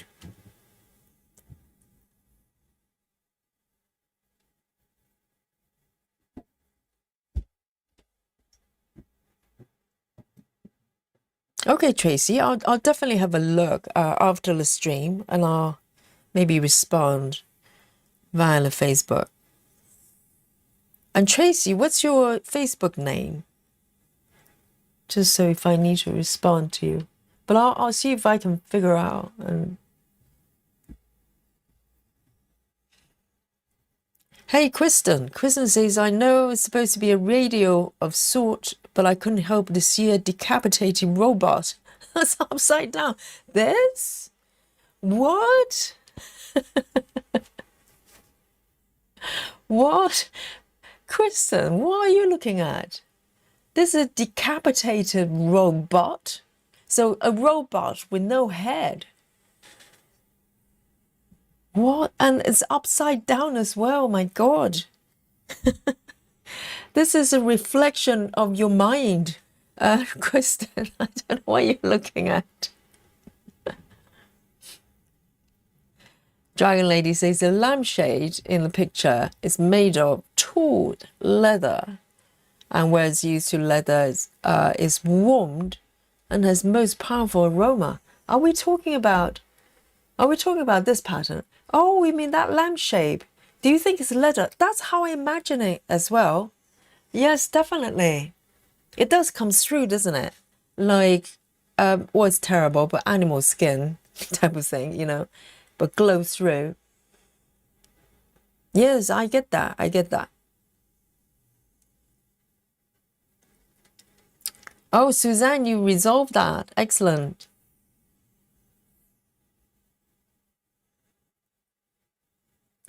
What? Janine says, when I was in high school, the kids could smoke in smoking areas.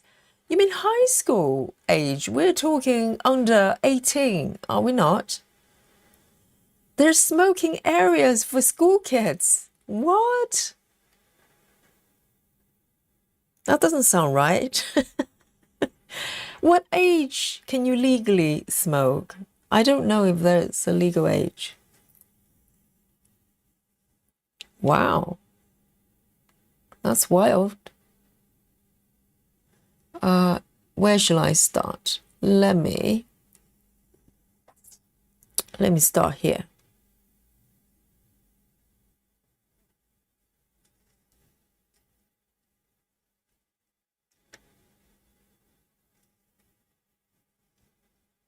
There.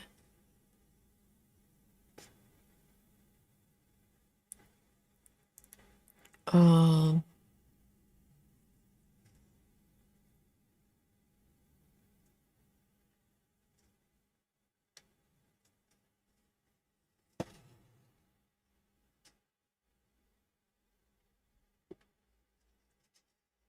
1, 2, 3. No, that way.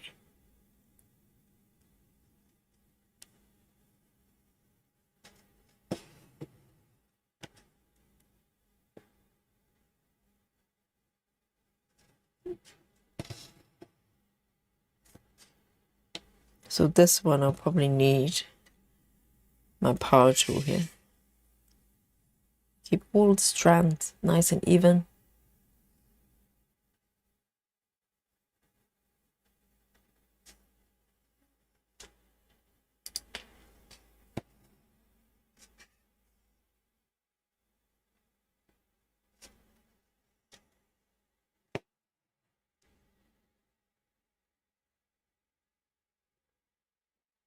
Dragon Lady, that's a very nice description. A crew is more the color of buttermilk.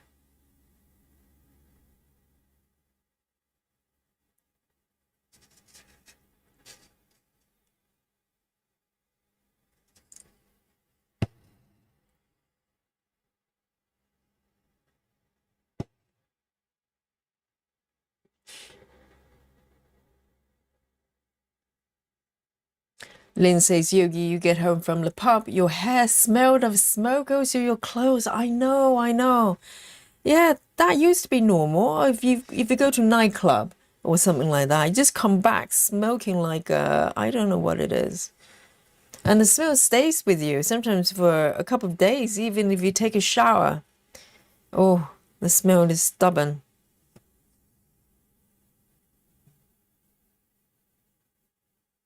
And to be honest, having a smoker in the house when I was a kid, that smell is just, it's very, very familiar. Very, very familiar.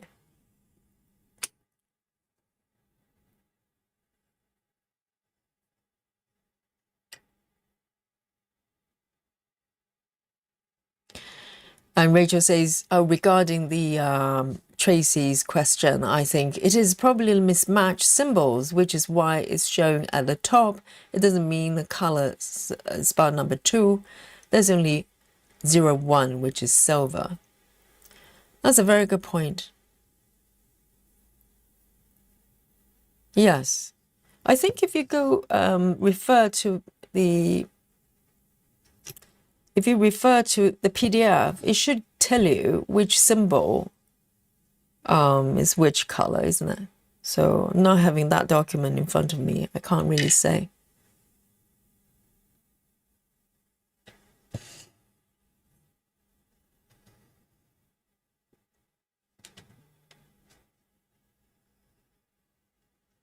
Oh, so Kristen is not referring to the part I've stitched. It's in the pattern. Well, Kristen, you see what you see through your mind, okay? No judgment from me.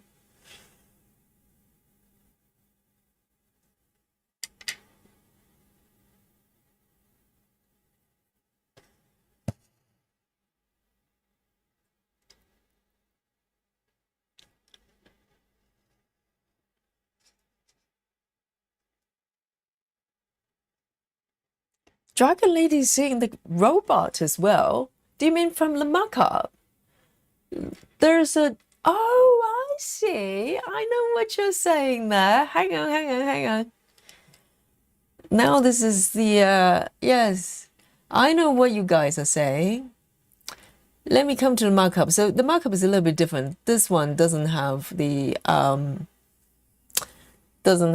back stitching, okay? But have a look at this. I think you're referring to this section, right? Are you talking about this little kind of drawer-looking thing? It looks like two eyes and a nose and a smile upside down. And when you say decapitated, you mean there's only a head. Is that what we're talking about? Right? Oh, now I can't unsee it, guys. You did it. Kristen. Now when I look at this piece, I'm going to just see this poor little robot upside down. And it's so weird. I never noticed this. And I had this pattern for so long. Oh, now you ruined it. I can never not see what I see.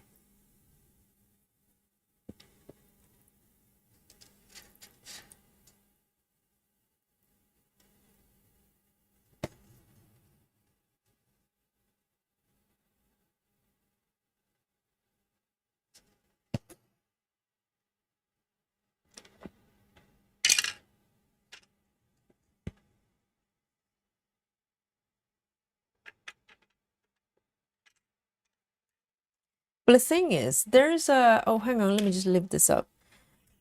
There's a term for humans to look for human-like shapes. Because sometimes, you know, they try to explain that maybe that's why people feel that they see a sort of apparition or whatever it is.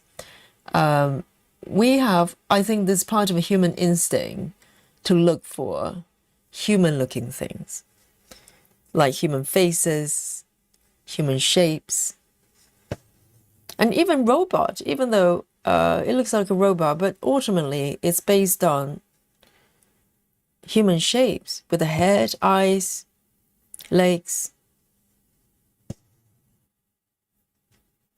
There's a term for it. I can't remember what it is.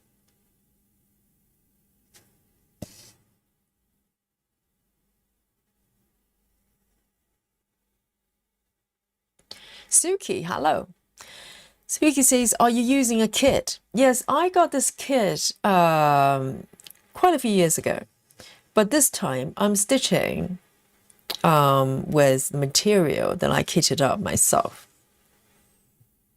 So I've got this fabric myself, 18 count, and I'm stitching with DMC rather than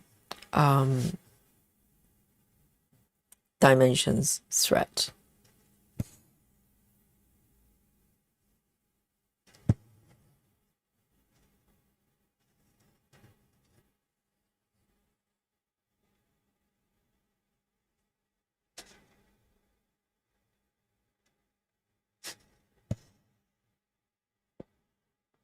Rachel says, I see the robot too, the bottom 2 buttons on the radio. Is that a radio?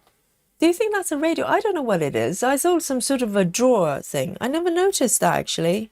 Having stitched this piece for the third time, I never noticed it. I just took it as some sort of a storage, like so is that what a radio looks like? It doesn't look like a radio.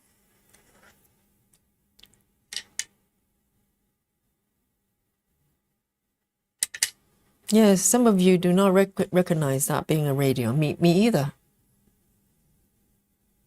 It's quite big though.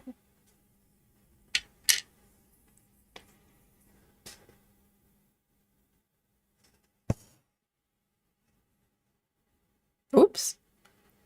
Totally wrong location.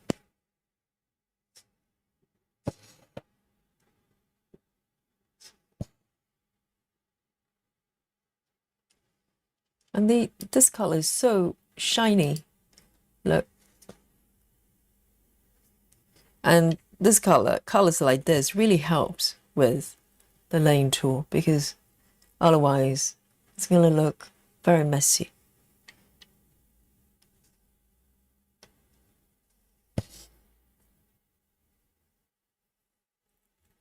Oh, it's an old-fashioned radio.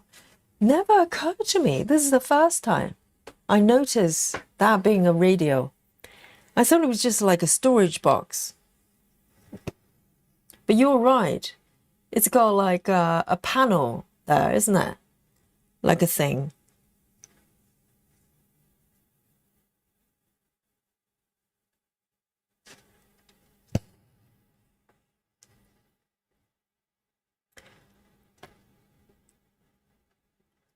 And Dragon Lady says, just heaven to listen to big band music on such radio. Really? So what is big band music? I have heard of the term. I roughly know the genre, but why is it a big band? Because the band is always big? Is it literally like big band? Oh dear, I just did 2 extra stitches. Not paying attention at all. A reverse stitching. Okay, no, nothing to see here, nothing to see here. And big band, does that mean just there's a lot of people in the band?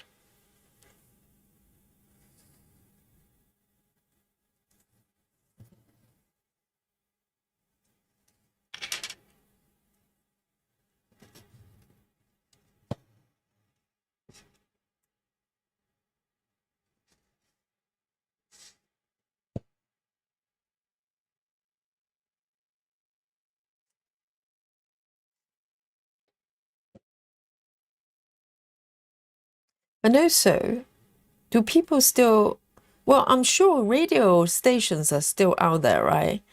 But are they not all online now? Can you actually still tune into radios, like in sort of through radio, the machines, and tune into the frequencies? Can you still do that? Or is it everything is all online now, like through the internet? So I've got 4. Oh dear, I got 2 king, 1, 2, and this one's supposed to be just 1 stitch. I need to pay attention. No, there's only 1 stitch there.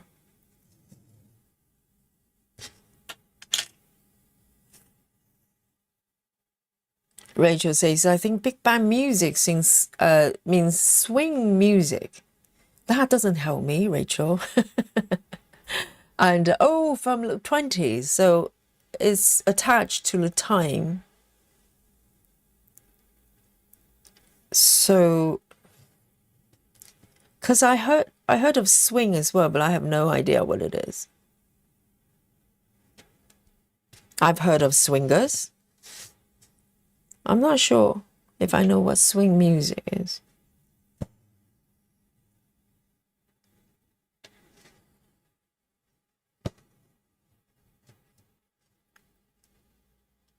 And just give me a couple of seconds here. I think I vaguely hear Dolly meowing for a little bit. Let me just go and open the door for her so she can come in. Hang on.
Oh, Dolly was trapped outside.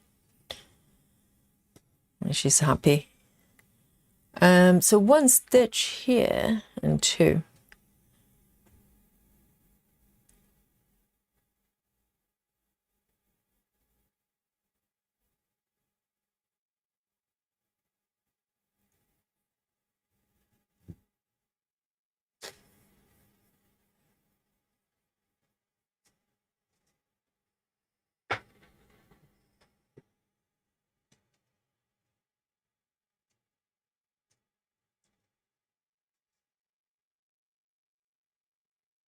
Wow, so Dragon Lady is very knowledgeable with music and radios.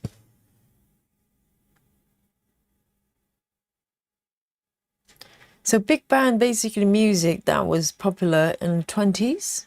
Is that what it is?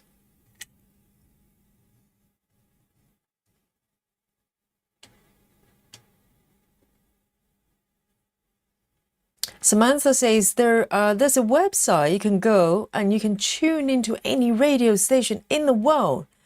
I like listening to European station during Christmas time. How interesting. So are they live radio from all over the world?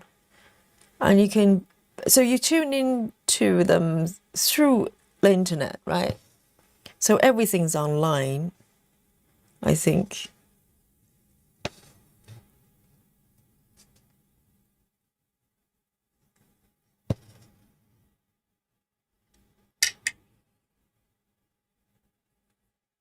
Sound Stitching says, I think big band music was the 40s.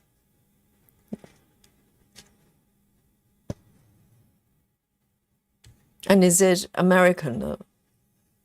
Where is it coming from?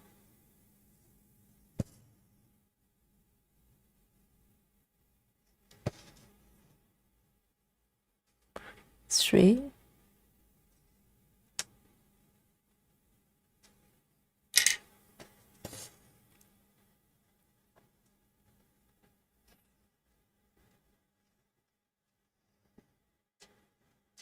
Janine says big band music is full-size band, usually with a leader, like orchestra.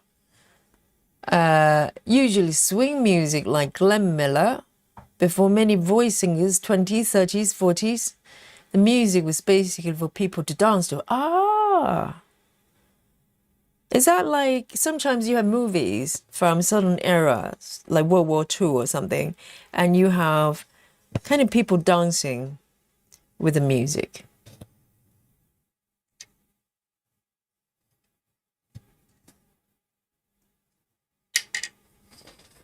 Ah, okay. So Betty just said very popular during World War II. Yes, I've seen those in the movies. Like, you mean sort of movies from that era, or about that era, the World War.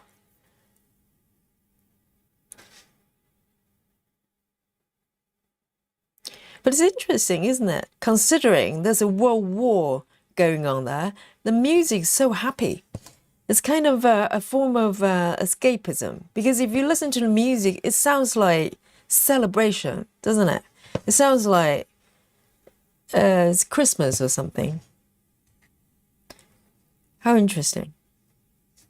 I think it's a form of escapism.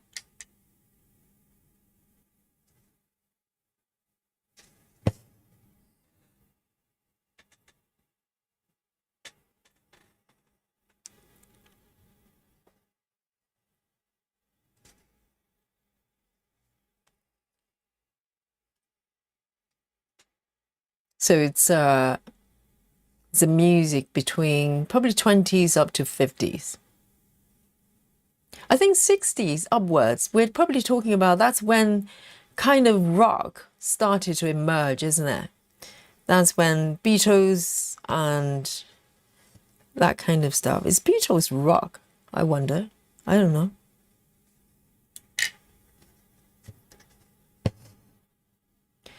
Dragon Lady says, husband and I still listen an actual big wooden radio with glass tubes and lots of dials. Seriously, big wooden radio, and you still get the signals and frequencies. So it still works. So the frequencies are still out there that you can tune in through a real radio.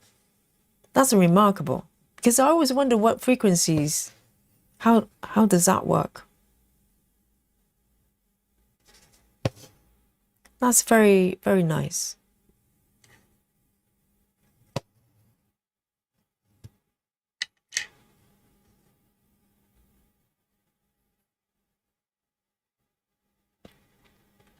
Michelle says big band music has a lot of brass instruments, trumpets, trombone, very lively. I know, and it's coming from a time when the world was in chaos. You know, people probably, did they not have full ration during that period as well? But the music's so happy.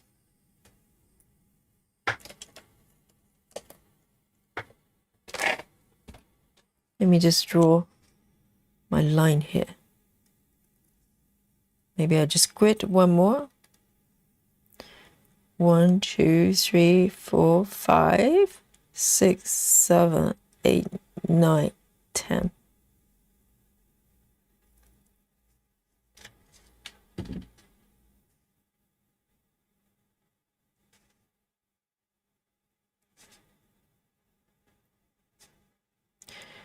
And I think it's really funny because if you think about the contrast of what's going on in the world versus the music, how it develops. If you think about 90s coming out from 80s, in the 80s, everything's in, you know, excess. The clothing was big, a lot of makeup, and the music was glamorous. And 90s, suddenly, when the world became really abundant, really, but everything becomes minimum. 90s music is all about nothing. Like, not nothing, but there's no costume. All the big makeups and costume was gone. Everything's, you know, minimal. And, you know, with a t-shirt and some jeans and this grunge. And the world was probably most abundant at that time because it was peaceful, and the music is kind of going the other way. You know, people start to kind of cry about nothing, the crybaby music, grunge, and basically, you know, just being moody in general. But when the world was relatively peaceful.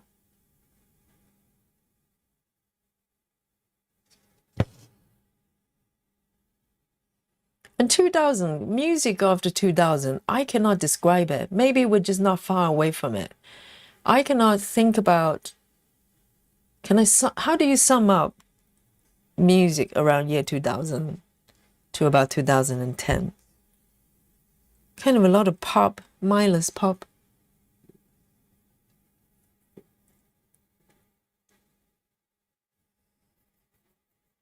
Janine says, do you not have regular radio in the UK? It's just streaming. Well, no, I have no idea. I'm sure they're probably still radios, but radios nowadays, they're all on YouTube as well, or on some sort of something. They all turn into kind of podcast type of thing. I don't know about music radios. I don't really listen to them, so I don't really know. But I'm sure they're probably out there. It's just... I have not really looked at it much. I mean, not many people own radio, like actual radios anyway. So.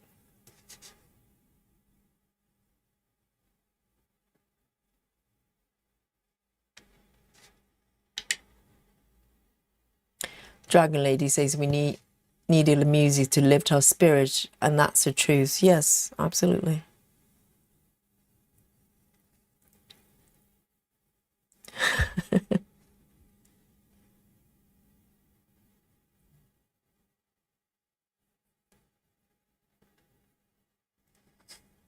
Lynn says, Yogi, I love to get my Decca record player to get a record player out and play my 45 singles. What's 45 singles? Is it like a compilation? Len? So what's Decca Record? Is that a brand for a record player?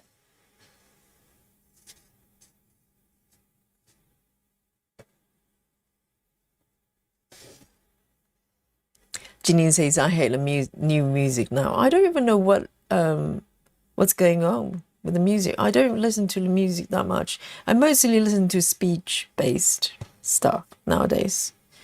I do have sort of, musicians I like, but I don't really spend that much time listening to music nowadays.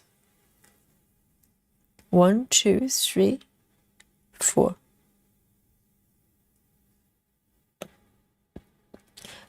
Rachel says, did nobody get my Elvis quote? Did anybody? I'm not familiar with Elvis, I have to say. But I know some songs.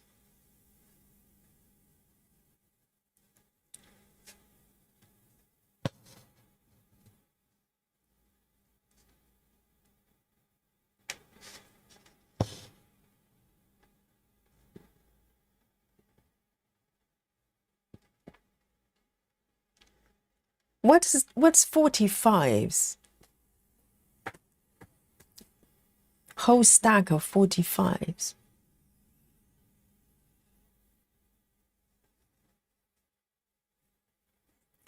Janine says, I remind myself of my grandparents.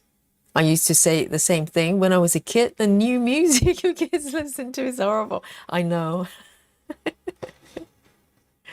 I know. Oh, the youth nowadays. Yes.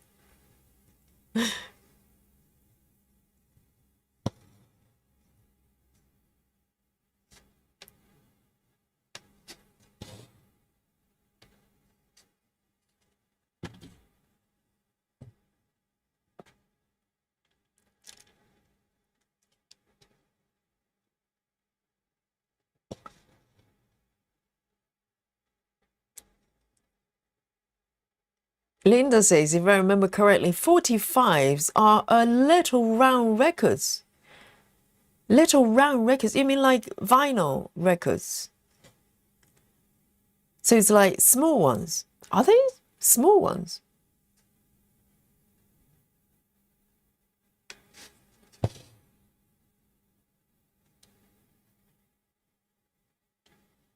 Clara says 45 RPM records that you play on record players.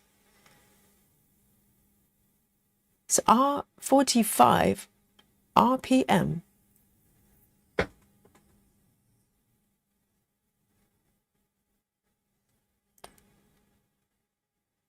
Samantha says, I'm a little late to tell you what I've been working on today. Never too late. Okay, we need updates.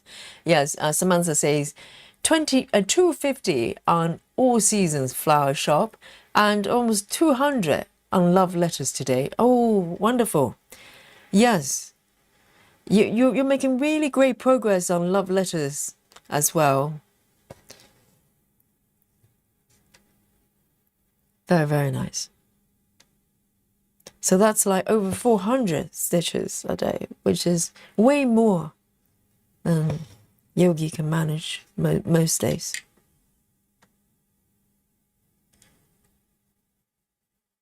And I'll probably just keep going to the right. I want to use up my floss, or maybe not. Maybe I should just end my thread here. I don't know. Oh no, I'm going to do this bit in the middle. Why not? 1, 2, 1, 2, 3, 4. Okay. Improvise.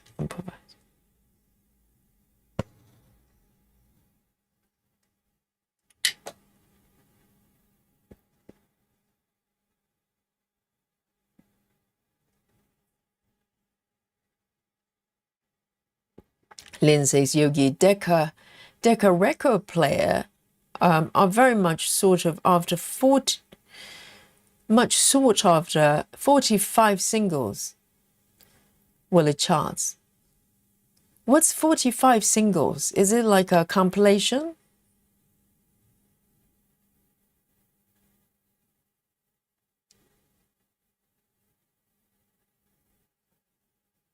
Ah, so Michelle says it was also the speed which the turntable is that thing that you play vinyl, is it? The turntable would go slower for 33, the larger one. But why would you want to play slower? Does that mean you slow down the sound, the music? You wouldn't want to do that. Slow motion music. Linda says the small ones, you have the big ones, and you have the small ones. 45s are the small vinyl records. So which one came first, the larger one or small one?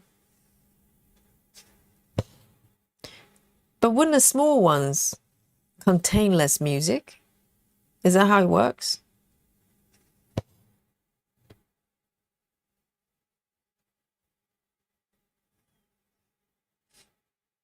What? Rachel says Elvis. Is it one of those urban myths? Rachel says Elvis had a twin brother that died in childhood. Oh, his name was Jess. He had a twin brother, like someone who looked like him.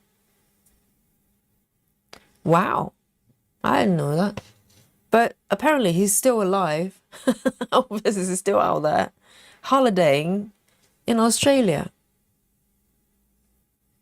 having a great time.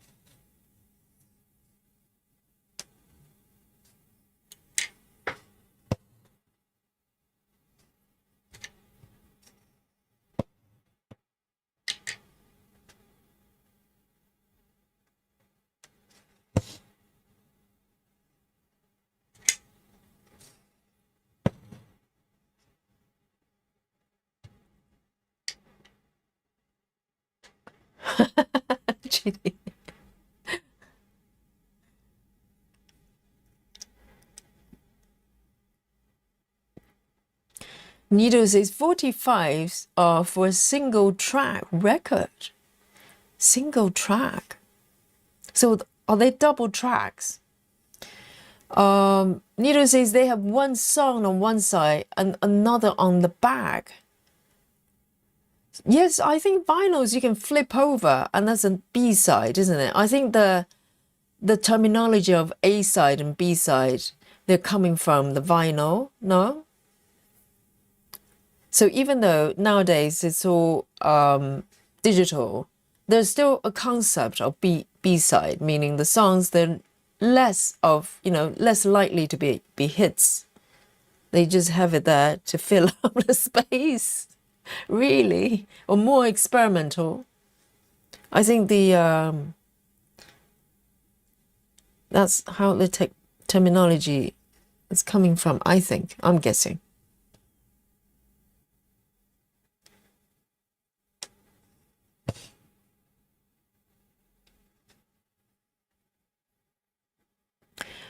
Passion for Stamping says, Yogi, does your stand hold a Q-snap? It could, as long as the Q-snap are not wider than the stand. Yes, you can. So these little dials you can release, and these two little pieces of wood, they open up.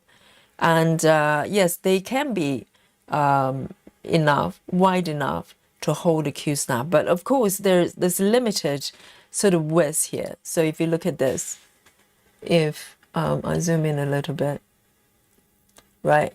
So you have these two dials here, and you can slide it wider to the side.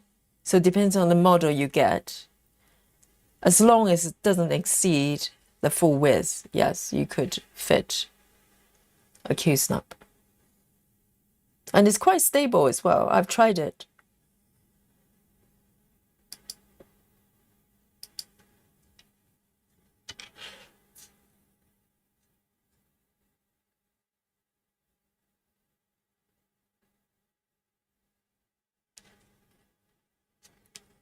Let me just finish this one here.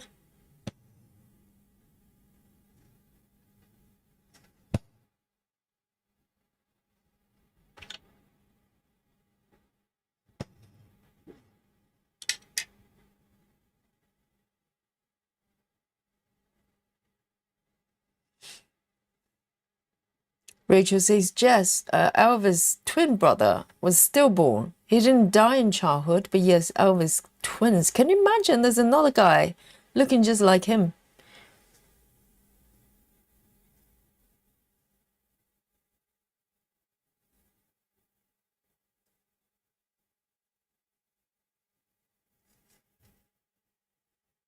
Linda says, I think you put your stitches in the wrong place. No! Look at your chart. You're going to be messing up. Where? Which bit? Let me double check. One stitch. 1, 2, 3. Oh, okay. I see what you mean. I think I'm one stitch too high. You know what? You know what? I think you're quite right, because floating away is a little bit tricky. Let me undo these ones. And maybe I should do these white ones, because particularly pale colors are harder to stitch on pale fabric as well. You're quite right, because there should be 3 stitches. I've only got 2. Well done. Someone's watching. And Linda, well done. So I'm going to undo these ones in the middle. I think it's just a little bit tricky, particularly now I'm not really focusing fully. What I'm going to do is I'm going to end this stitch here. Maybe just I'm going to just redo this stitch and then end it, okay? And then leave these stitches out until I fill in the stitches in order, because particularly with colors so pale, it's very easy to make mistakes. So I'm going to just end this stitch here. I'm going to do a pin. And also it's and this might be my last color, because it's 45 minutes past midnight. 42, 43.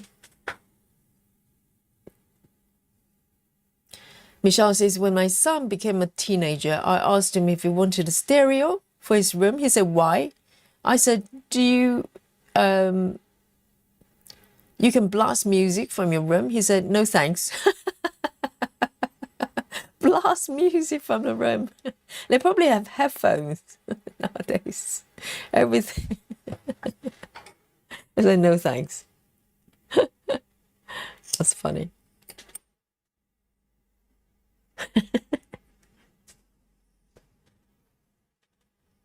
All right, this one I'm going to put back.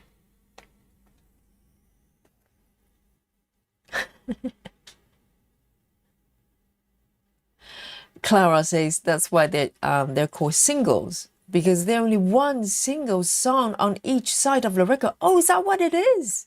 Is that what singles mean? So single doesn't mean it's just one song for whatever reason they were trying to sell you. So they literally, but hang on, if there's one single on each side, that's 2 songs. That's not single, even though single song on one side. And did they do that because the records were smaller? Is that what we're talking about? So little records can only hold, because vinyl is kind of, they go around the surface a little bit like CD. Is that what CD works? I have no idea. But the amount you can hold on a vinyl, isn't that depending on the size of the disc? So the smaller ones, does that mean they can hold 1?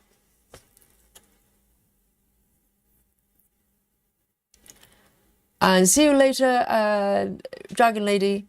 And Suki says, Yogi, have you done a face-to-face floss tube? What does that mean? What's a face-to-face floss tube? Passion for Stamping says, thank you. I was curious to know if the clumps are holding your hoops were open wide enough to hold a snap cue. I fully understand about the width. Yes, the width, yes, you can. That's the answer. Yes. Yeah, so guys, All right, so I've done the last color. Last color is the kind of air stitching. So let me zoom out here for a little bit and you can see what's happening here. So today I started from the center. This is a new piece, okay, new start from Dimensions. This is called, let's try again, Max in the Adirondacks. And it's a location in America. It's a rain, like mountain or something. And it's really, really beautiful piece. So let me show you the marker if you have not seen it already. I just absolutely love it. It's so earthy. And the color scheme is just so beautiful. And there's an upside down robot there I can never unsee. So thank you very much, chat. And so I'm going to continue to stitch this piece and you know, switch with Maggie from time to time. And I really enjoy these two pieces. You know, been following me around for the last, you know, 10 years or so. And for good reasons. I think eventually, you know, I'm hoping to maybe complete them. I don't want to talk about completion. So here we go. And let me show you my stitch counts here. And let's have a look. So are you guys ready? I'm going to just zoom out. So it's still a tiny little bit in the middle. And so I am going to, today there's some 10 stitches. So hopefully the stitch count is not going to be too shabby. So I'm going to count back to 3, 2, and 1. There you go. I was a little bit scared when I saw 54. I thought, well, hang on a second. How can I only do 54 stitches? But if you look above cross stitch, there's a half stitch as well. So I've done just over 250 stitches, which is not bad at all. It's above average. Normally it's about 200. So yes, I'm very, very happy.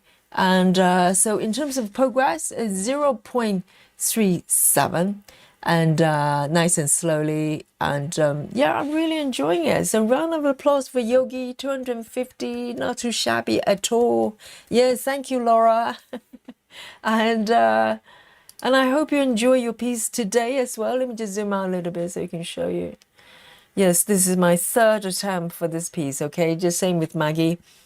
And but I'm really enjoying it. And each new start is a new start and a new chapter for the piece. And so this time the experience is very different.